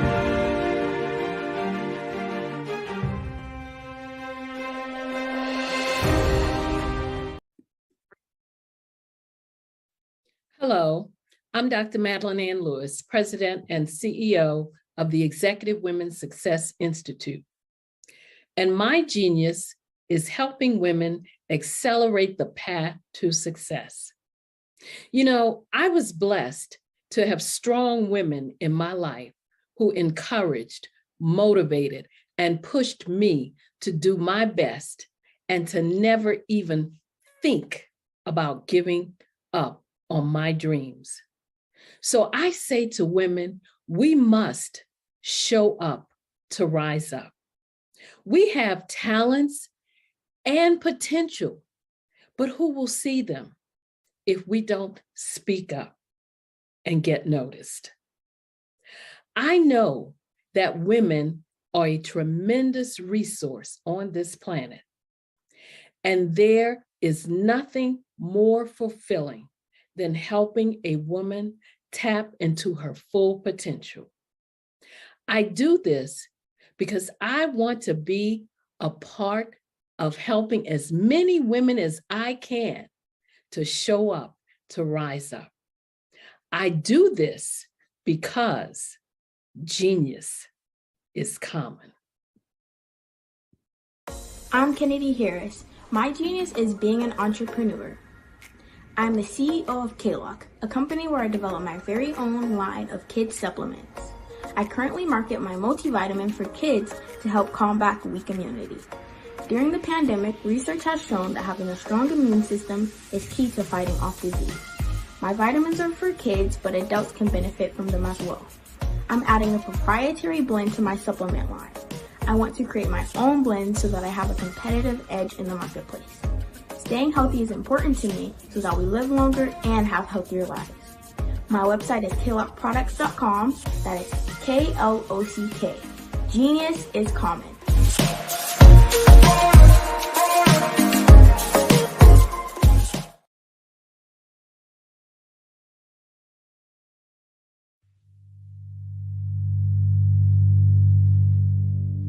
So what we have to do is when we get in the spot, we need to create some spots for us. That's the main thing. We need to be able to be in a position where we're able to create those spots for us. For me, being an entrepreneur, I'm not just going to get a business and then leave you sitting high and dry. If you ask me some questions about entrepreneurship, I'm going to give you as much as I received. I've seen people who made it, and then when you ask them, it's like, okay, now you have to pay me for the information, the same information I got for free.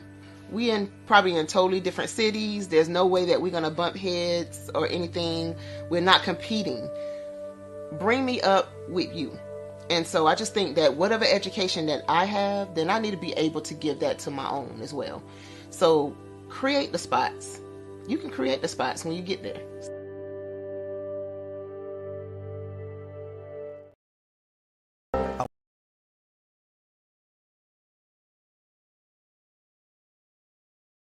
I was born in a little village on the island of Haiti. Many deadly diseases pounded me.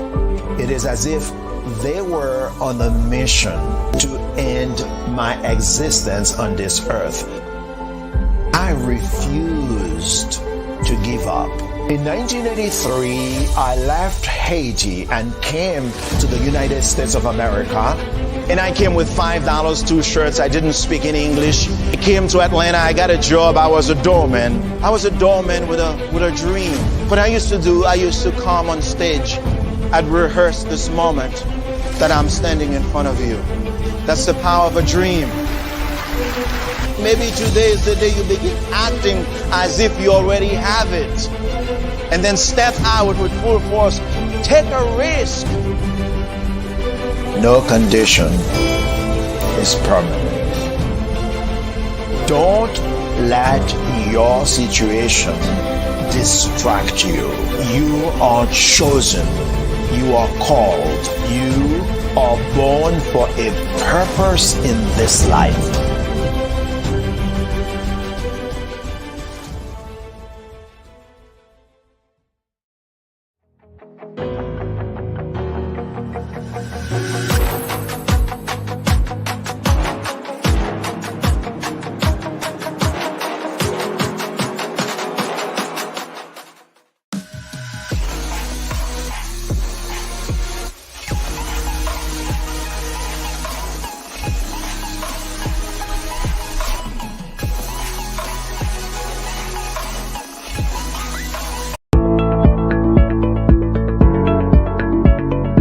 Prepare for what's coming and dominate in economic winter. Stand strong and thrive by showcasing your great products and services globally through the Black Business Network and Black Business Olympics. The Black Business Network has showcased over 2,000 companies with over $7 billion in sales each year. Over 10 million attendees have viewed the rebroadcast each month.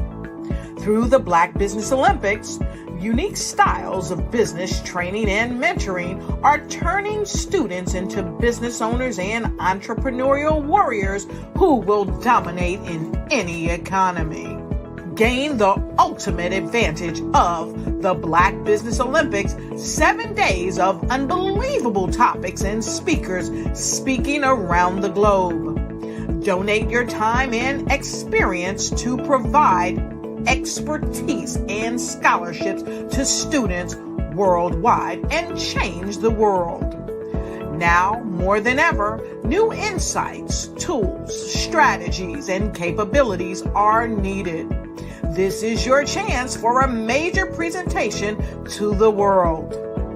Fill out the form and join the more than 2,000 speakers who have presented to over 200 countries. Join the Black Business Network streaming live into the Metaverse, STEM City, Black Multiverse Enterprises, Hulu, Amazon, YouTube, iHeartRadio, Apple, Facebook, LinkedIn, Pod TV, IBM TV, Spotify, and Google Podcasts. Sign up today. Spaces are limited, and we will see you there.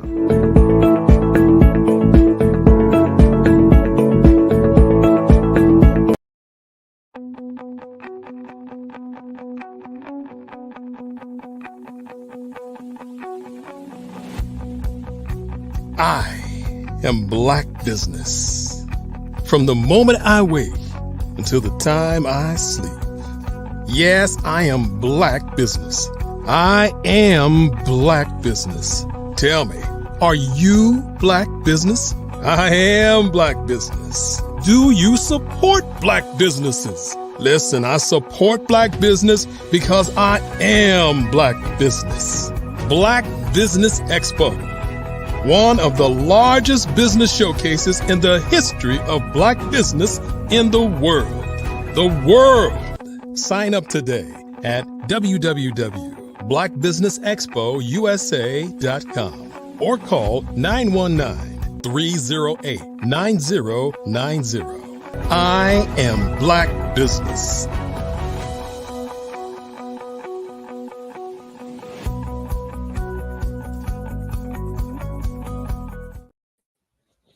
Good morning,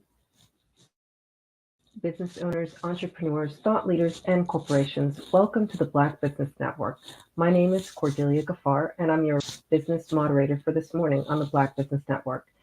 The Black Business Network is a 24-hour network showcasing Black businesses, business owners, entrepreneurs, and thought leaders worldwide. We have speakers from North Carolina, then Singapore, Africa, Japan, and cities all over the United States.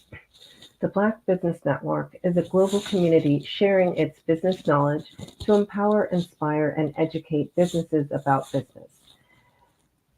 Our next speaker is Remy Jules. He's a passionate advocate and subject matter expert for government through government programs, hailing from the vibrant city of Austin, Texas. Born and raised in the heart of this eclectic city, Remy has developed a deep understanding of the unique challenges faced by individuals and families seeking affordable housing options. As a real estate investor, Remy has adopted a socially conscious approach, striving to create and maintain affordable housing options for individuals and families across Central Texas. Recognizing the critical role of government programs in addressing housing disparities, Remy became an influential advocate for affordable housing services at both the local and state levels. His expertise in navigating government policies and regulations has made him a sought-after voice in the field, influencing positive changes in housing policies and allocation of resources to benefit marginalized communities. Remy's dedication to housing advocacy and community-driven change has earned him recognition and accolades from various organizations and government entities. His impact on the housing sector continues to inspire others to follow his lead, working towards a more equitable and inclusive society. Remy Jules. I present you with Remy Jules.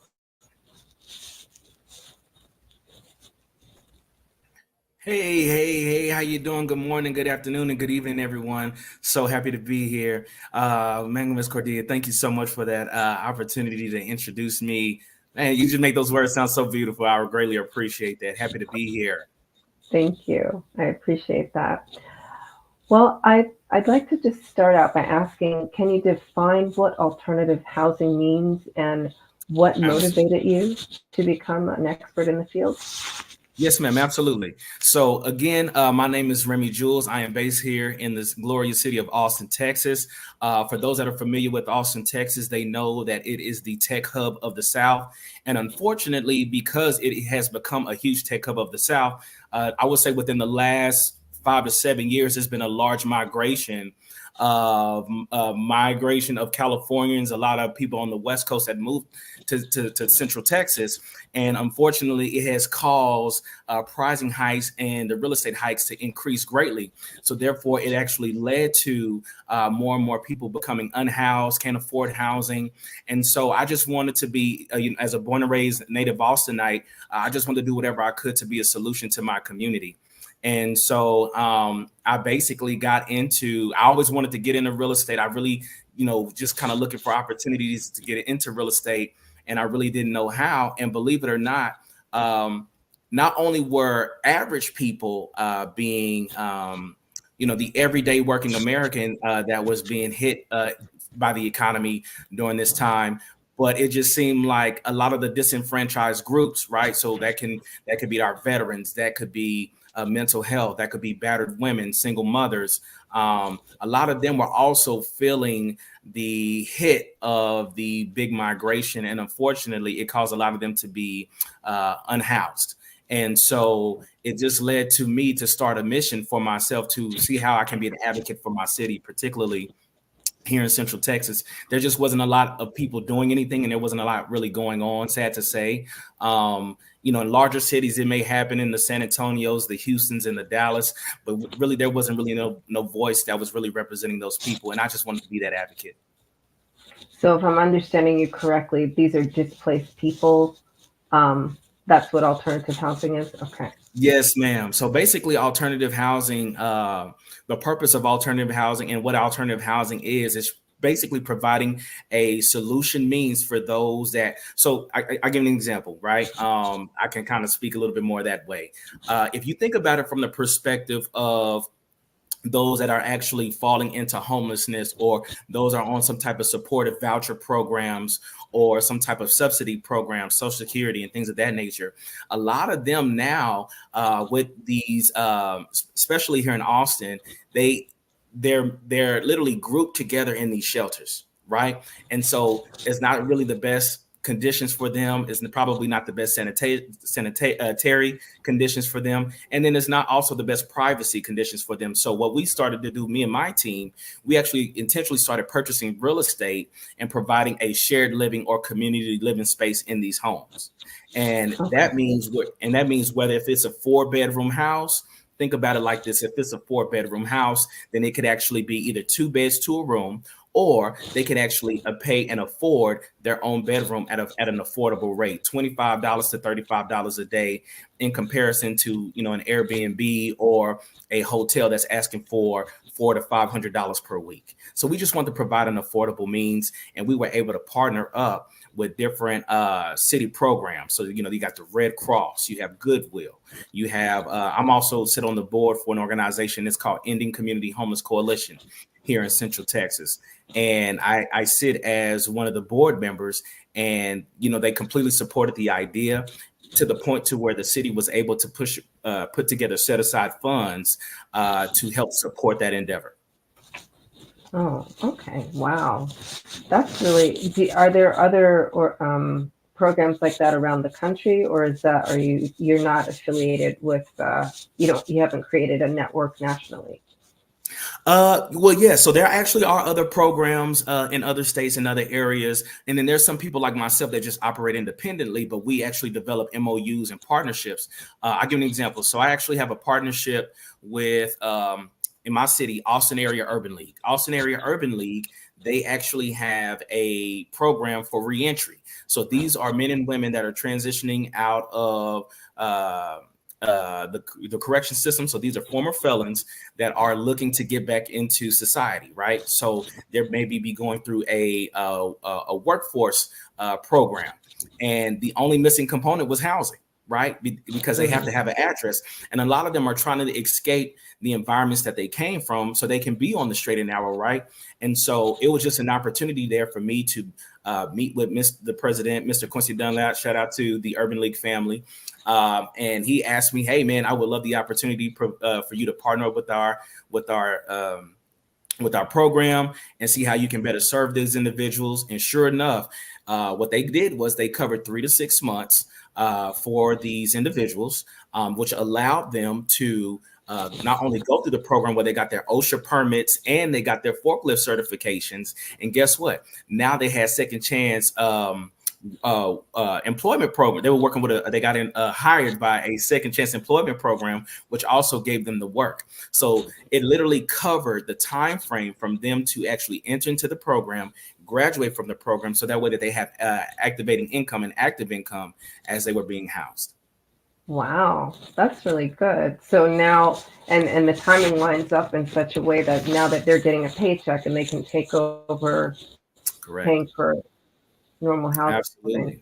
Absolutely. And what I love about this model is you don't have to be licensed to do it. A lot of people think, and a lot of people, there's a lot of regulations regarding housing and things of that nature, which is true. However, in this particular model, it's not, because all we do, we just particularly own the real estate, and the case workers and the case managers are actually the ones that are spearheading, making sure that their clients are being taken care of.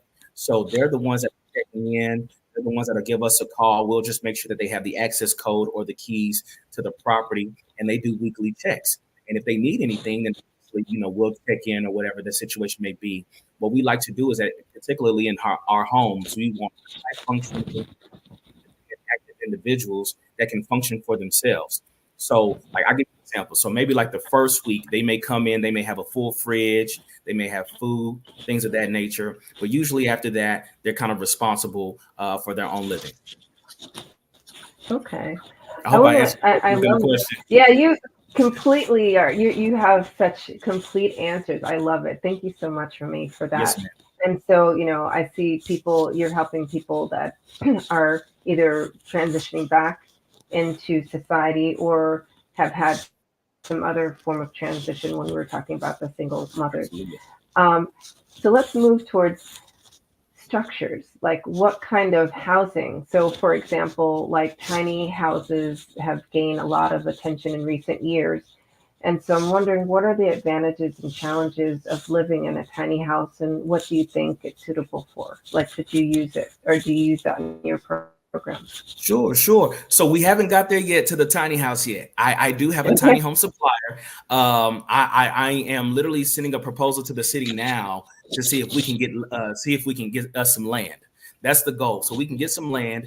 And we actually have a partnership with the VA here in Central Texas. So that way our VA can actually have affordable means of housing, and they can have their own independent spaces, because here in Texas, the VA does not allow you to do a shared living space. They can actually have their own rooms, but they cannot necessarily live like maybe 2 bedrooms to a room or anything like that. Okay, like you were describing. Right. Yes, ma'am. And so, but I do have a tiny home provider, and what I've been able to do is I'm also a government contractor as well. So I actually have my MBE certification, my HUB certification, and my SBE certification regarding housing. And so I was able to meet a phenomenal woman.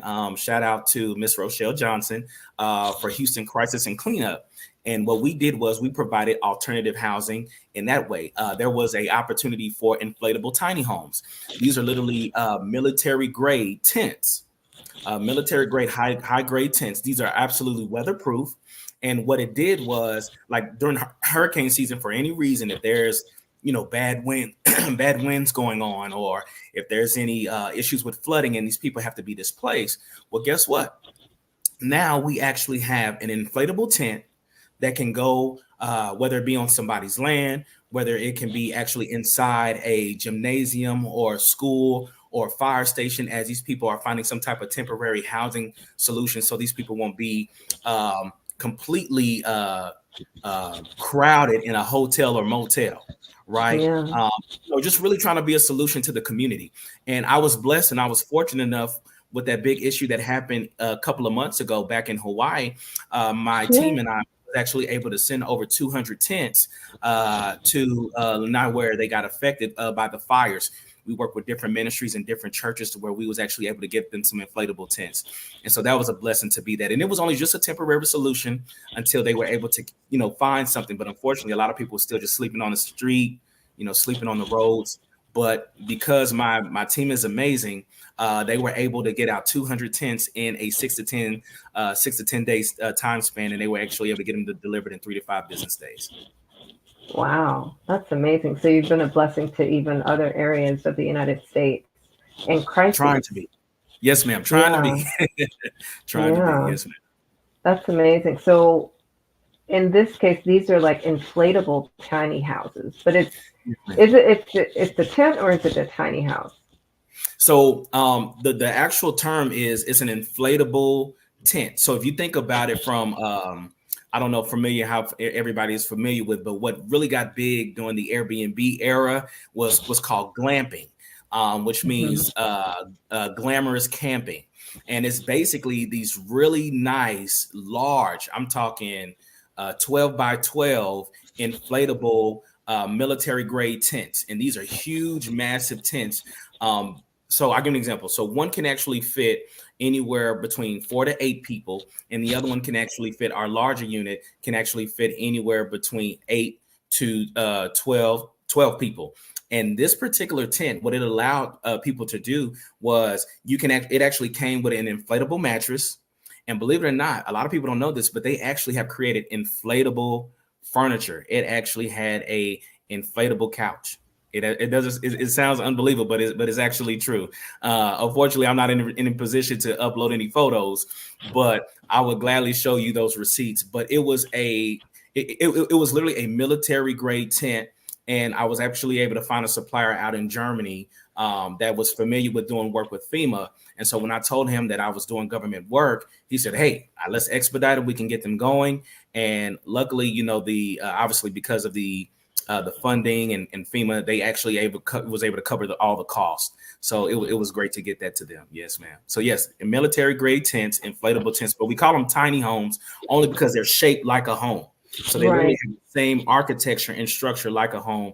They have 4 to 6 windows on each side. You can actually zip the door open and you can actually zip the door closed. They actually have coverings, and it actually has a functioning opening, so that way if you wanted to bring in like some type of like electronic or solar heater or portable heater or cool or air condition, that way it can actually keep air circulating within the tent.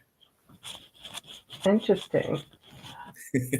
Well, on the same kind of topic, I'm wondering about, so there's another trend of converting non-traditional spaces into homes, like shipping containers or old warehouses. Tell me more about that. So my specialty specifically, so as you know, a lot of people are going into creative housing, right? So you're seeing people not only buy containers, they're buying they're going to Home Depot and buying those little I forgot what the term is. Yeah, they're buying those little they're buying those. And so people are really becoming creative. I mean, I've seen people buy school buses. I've seen people buy RVs and convert RVs. I mean, that's really a thing now. The people that me and my wife, that we purchased our house from, they literally wanted to sell their house so they can buy an RV. They want to put 2 RVs together and convert it, right? And so I just see where people are stepping out of the traditional means of housing only because of that freedom, right? When you get to a certain level, when you get to a certain age, you just don't have the time and the energy to keep working and working and working toward those specific goals. So what alternative solutions can you look into? And that's what people are doing. I mean, even now, right, maybe about 15 minutes from me, there is literally a 3D printing community. They have literally, VR Horton. Yeah. So what VR Horton did was, because materials have become so expensive, they've used massive, giant 3D printers, and they've created these 3D. The material, I think it's like a concrete or a cement, and they've actually created these 3D printing homes. Yeah, as an affordable option, as an affordable means. And guess what? They're more sustainable. they're more safe, Okay. and they can actually last longer than a lot of these traditional homes now. So, I mean, there's all types of creativity there that's going Well, on. is this like, Yes, ma'am. I'm sorry, I'm so curious because like now you've got me thinking. So would that be like proper off the grid living? Like, do they have addresses when you get, you know, Yeah, places like actually they that? do. They actually have addresses. So DR Horton purchased some land. I'm here in Central Texas. I live in the area of Georgetown. It's a suburb north of Austin. And what they did was, because wood was getting so expensive, the materials, all that kind of stuff, they had to go into more inexpensive means. And so you're seeing more and more people find materials. You know, it's believe it or not, cement, concrete is not that expensive at all. So they have these big, massive Don't 3D say that printers. out loud. You know what will happen, right? But it's true. It's true. So Yeah. more and more people are getting innovative. And I mean, there's even another company, shout out to them. They are also a partner of ours. It's called Boxable. Boxable is literally a home in a box. They come in foldable homes, and you can unwind it with a remote, and literally it'll fold into a house. And then guess what? It has all the necessary plugins already included. So that's plumbing and that's electrical. Okay. So not to give you too much, but it's true. This is really true, because what's happening is in areas like California, San Francisco, Austin in particular, even a lot of these southern cities and southern areas, you're seeing a large migration of people moving to these areas. And so they're used to making a certain amount of money. So it's nothing for them to buy houses cash. It's nothing for them to buy land cash. And what does that do? That drives up the prices for the actual natives there. And we know this by gentrification and so forth and so on, right? So what can we do to be a part of the solution? Well, me particularly, mine is more community oriented and community based. So I was literally purchasing real estate. My whole goal was to own real estate and then donate it. And when I say donate it, I'm not meaning donate it in the sense of ownership, but I'm saying, hey, Goodwill, here's a list of properties that I own that I will be more than happy to give to those in need that are coming to you, seeking you for sources for housing, for some type of sustainable living, something like that. And believe it or not, a lot of these organizations and a lot of these initiatives, they get grants on a yearly basis, on a monthly basis, actually. But they get awarded a certain amount of money. And it is their goal to be able to provide housing for these individuals, for the communities that they serve. And if they don't, they lose that funding. So they're actually willing to pay you to house individuals. So that's one of the reasons why I got into my space, because I wanted to get into housing. But what was the best way for me to get into housing to secure my investment, so to speak? Because you're seeing more and more people, you're seeing more and more houses going up for sale. You see, especially those in the Airbnb sector. They're kind of going through their own form of recession right now. So I get calls on a daily basis, on a weekly basis. Hey, do you know anybody with a program? Hey, do you have any room? Hey, you want to take over my house? You're more than happy to take over mine. So it's just things like that, because they know that I have connections with different city organizations. Wow. So sorry about it. If I need to slow down, let me know. No. That's like, this is fabulous and fantastic. I didn't even know. See, this is the great thing about being a moderator on the Black Business Network. There's so much great work and organizations out there, and and we're all coming together and speaking, for of course, the elevation of our students and everything. Yes. And we get to know about programs like what you're doing and different organizations you're affiliated with. So, I mean, I have lots and lots of questions, but and sure. Well, that's what I'm here for. Yeah, I'm really enjoying all the knowledge that you're sharing. And so I'm just wondering, what do you see as the future for alternative housing? Are there emerging?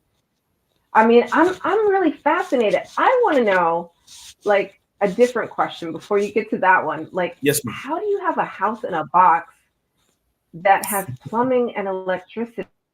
Like, yeah, I need to know more. So these houses in you can actually Google it. You can actually check out their Instagram page, and it shows you how they can literally, like, they're building apartments faster now. They actually have boxable apartments. This is true. And all these units, and they come with different connections to plug them all in. But when I say the electric, it's already coming in with the hookup. So it's not already electric, powered. So I'll give you an example. If you purchase some land, it's still up to you to get it surveyed, to connect the water lines, to connect the electrical lines, right? And so then when you actually put the boxable units on there, then once it's connected to that power source, to that generator, then it'll be a fully functioning home for you to, live in, right? But what's happening is that more and more people are doing the off-grid, the rural things of that nature. And so they're looking to more affordable means. And so, believe it or not, our brothers and sisters out there in China and Thailand and Germany and overseas, they kind of have this problem with overpopulation. So because of overpopulation, they had to produce, and not just overpopulation, but just the economy itself. So what can we do to get people off the street? And, one thing is that, unfortunately, I wish the U.S. took a little bit more pride in really serving the homeless. But in other countries and in other cultures, they literally nobody is supposed to be homeless. Like they don't, if you're living on the street, it's by choice. So they will literally get some areas in some countries will literally give you free housing, free education, right? Free healthcare. But in particularly, they have these units. They have these massive units ranging from 10 by 10s to 12 by 12s, 16 by 18s. 398 square feet, 700 square feet. These are units. Oh man, I wish I could tell you about everything that Tesla is doing right now, because we see it firsthand. I live near the Gigafactory. I literally live maybe about 15, 20 minutes away. And you see these beautiful they're almost like an upgraded version of a tiny home. And they have these lights. It almost looks like a spaceship. I'm gonna be honest with you. But it literally has all the means. And so Elon Musk is buying more and more land because a lot of his workers are working 12-hour shifts. They work 4 days on, 3 days off. And one of the biggest issues has been commuting. So what he's doing is he's providing houses on the land near the Gigafactory, and he's providing transportation.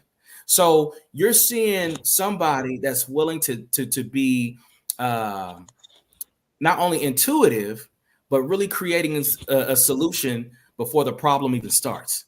And that's kind of what I wanted to do specifically with real estate. I really wanted to get into real estate. And I'm like, okay, I know there's a lot of people that are struggling with housing. But at the same time, when we're seeing more and more people getting laid off, unfortunately, and going through economic hardships, what can you do with your real estate? What can we do? Well, a lot of people don't know that HUD, HUD, is actually, the Department of Housing and Urban Development. They are providing housing. They are providing grants. They're providing waivers. They're providing vouchers. They are literally just in Austin alone, in my city alone, Austin released $350 million in housing initiatives alone.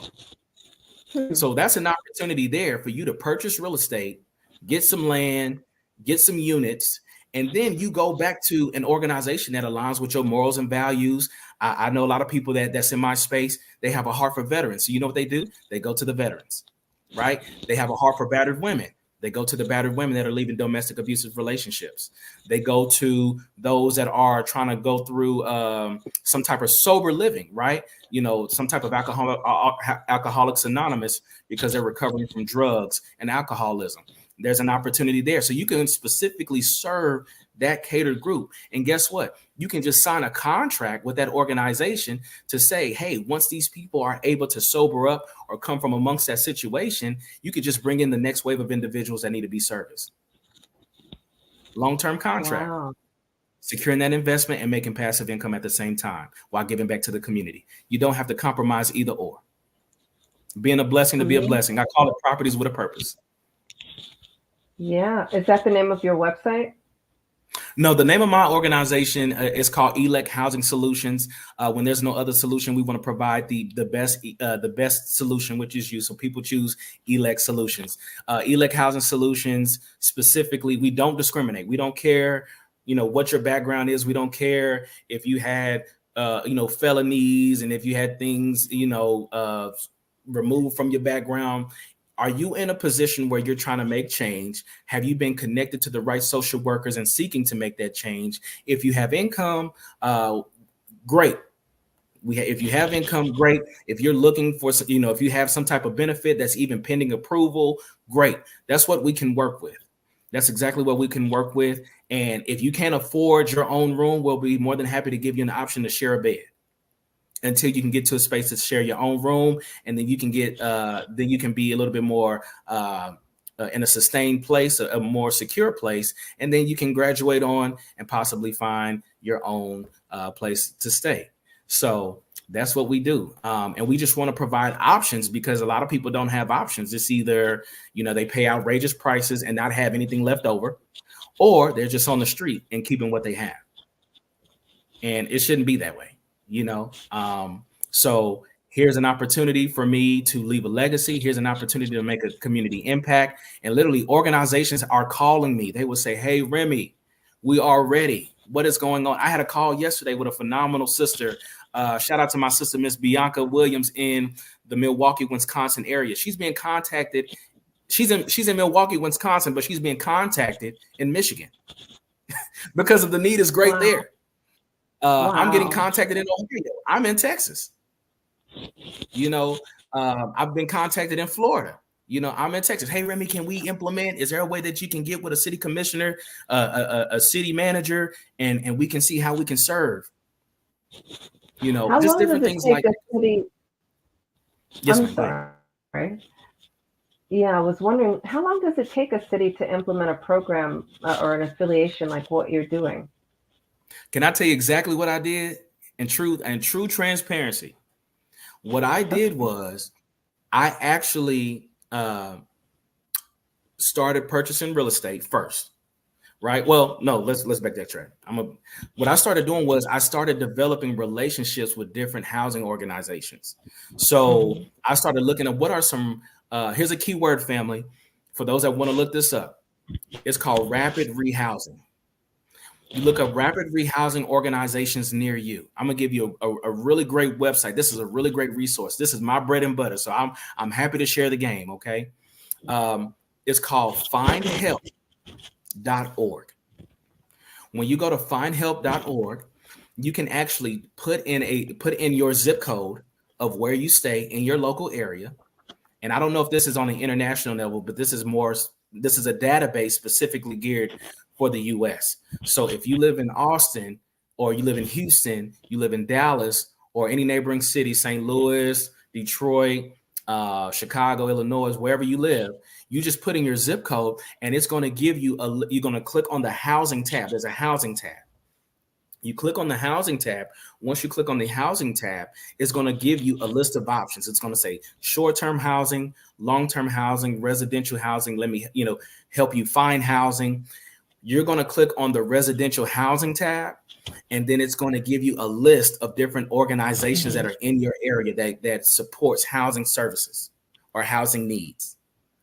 You can literally call them and say, "Hey, how you doing? My name is John Smith of Smith Housing. I'm just calling because, I just have a heart for this community, and I want to see how I can better serve the needs of this community. Who can I speak with?" Well, 9 times out of 10, they're going to connect you to a social worker. So either a social worker or a department manager. When you connect to a department manager or social worker, that is who is going to give you the proper steps of what they look for. If there's an opportunity to come and check out the property, inspect the property, and just what you have in place. Believe it or not, a lot of people don't even have housing organizations like myself, but they end up developing one, or they have property owners like myself that's willing to rent to those that may cater to seniors, that may cater to the elderly, that may cater to disabled veterans or something like that. So that's literally how you can actually get started. Awesome. Thank you so much. And thank you for being here on the Black Business Network today, Remy. Yes, ma'am. And genius is common, and we'll see you on the other side.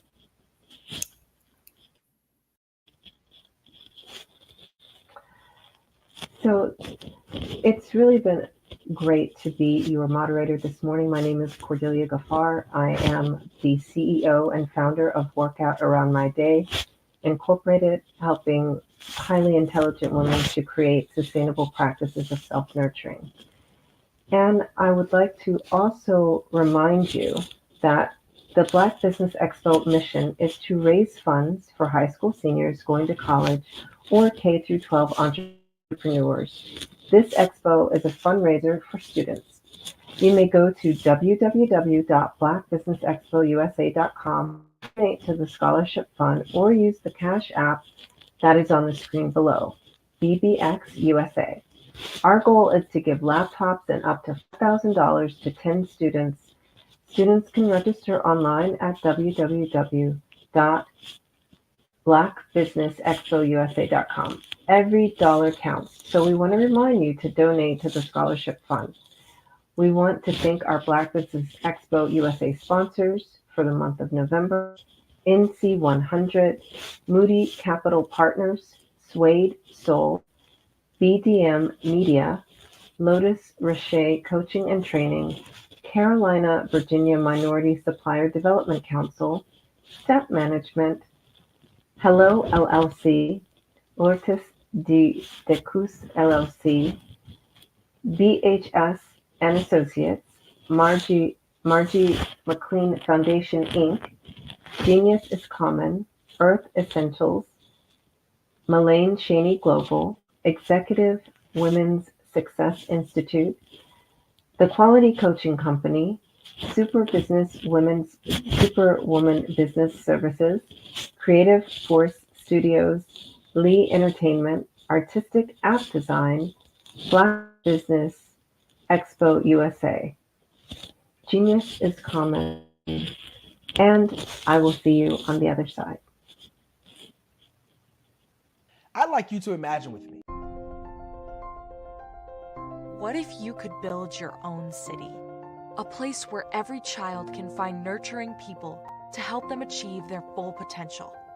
A place where every adult can access job training support, where health education is abundant, where social justice ruled the land. A place without limitations. Welcome. You have arrived at STEM City USA. It is what every city should be. A safe and trusted community where you find people and resources to help you become everything you are and beyond. STEM City is unlike anything you have ever experienced. It is a digital twin of the world around you, only better. STEM City is about energy and soul renewal. It is more than a digital world. You can almost feel the power of live cultural events, music, and theater. STEM City promises a better future for children with caring mentors and hands-on activities with dedicated tutors to support our youth. STEM City is your passport to a healthy lifestyle with weekly events addressing our community's many issues. STEM City is your financial well-being with helpful information on wealth management, career advancement, job training, and so much more. STEM City is the community you deserve. It is the city where your dreams can come true. STEM City USA, a place in the sky that is accessible to all who reach for the stars.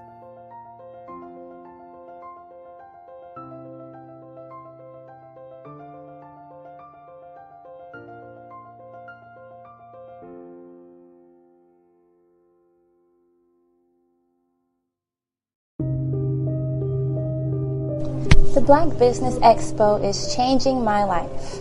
This year, they are giving away laptops and even $5,000 in cash to students just like me. I'm Alexis, and I want to go to college to fulfill my dream of becoming an entrepreneur. Help the Black Business Expo going to www.blackbusinessexpousa.com and also becoming a vendor, a sponsor, or donating.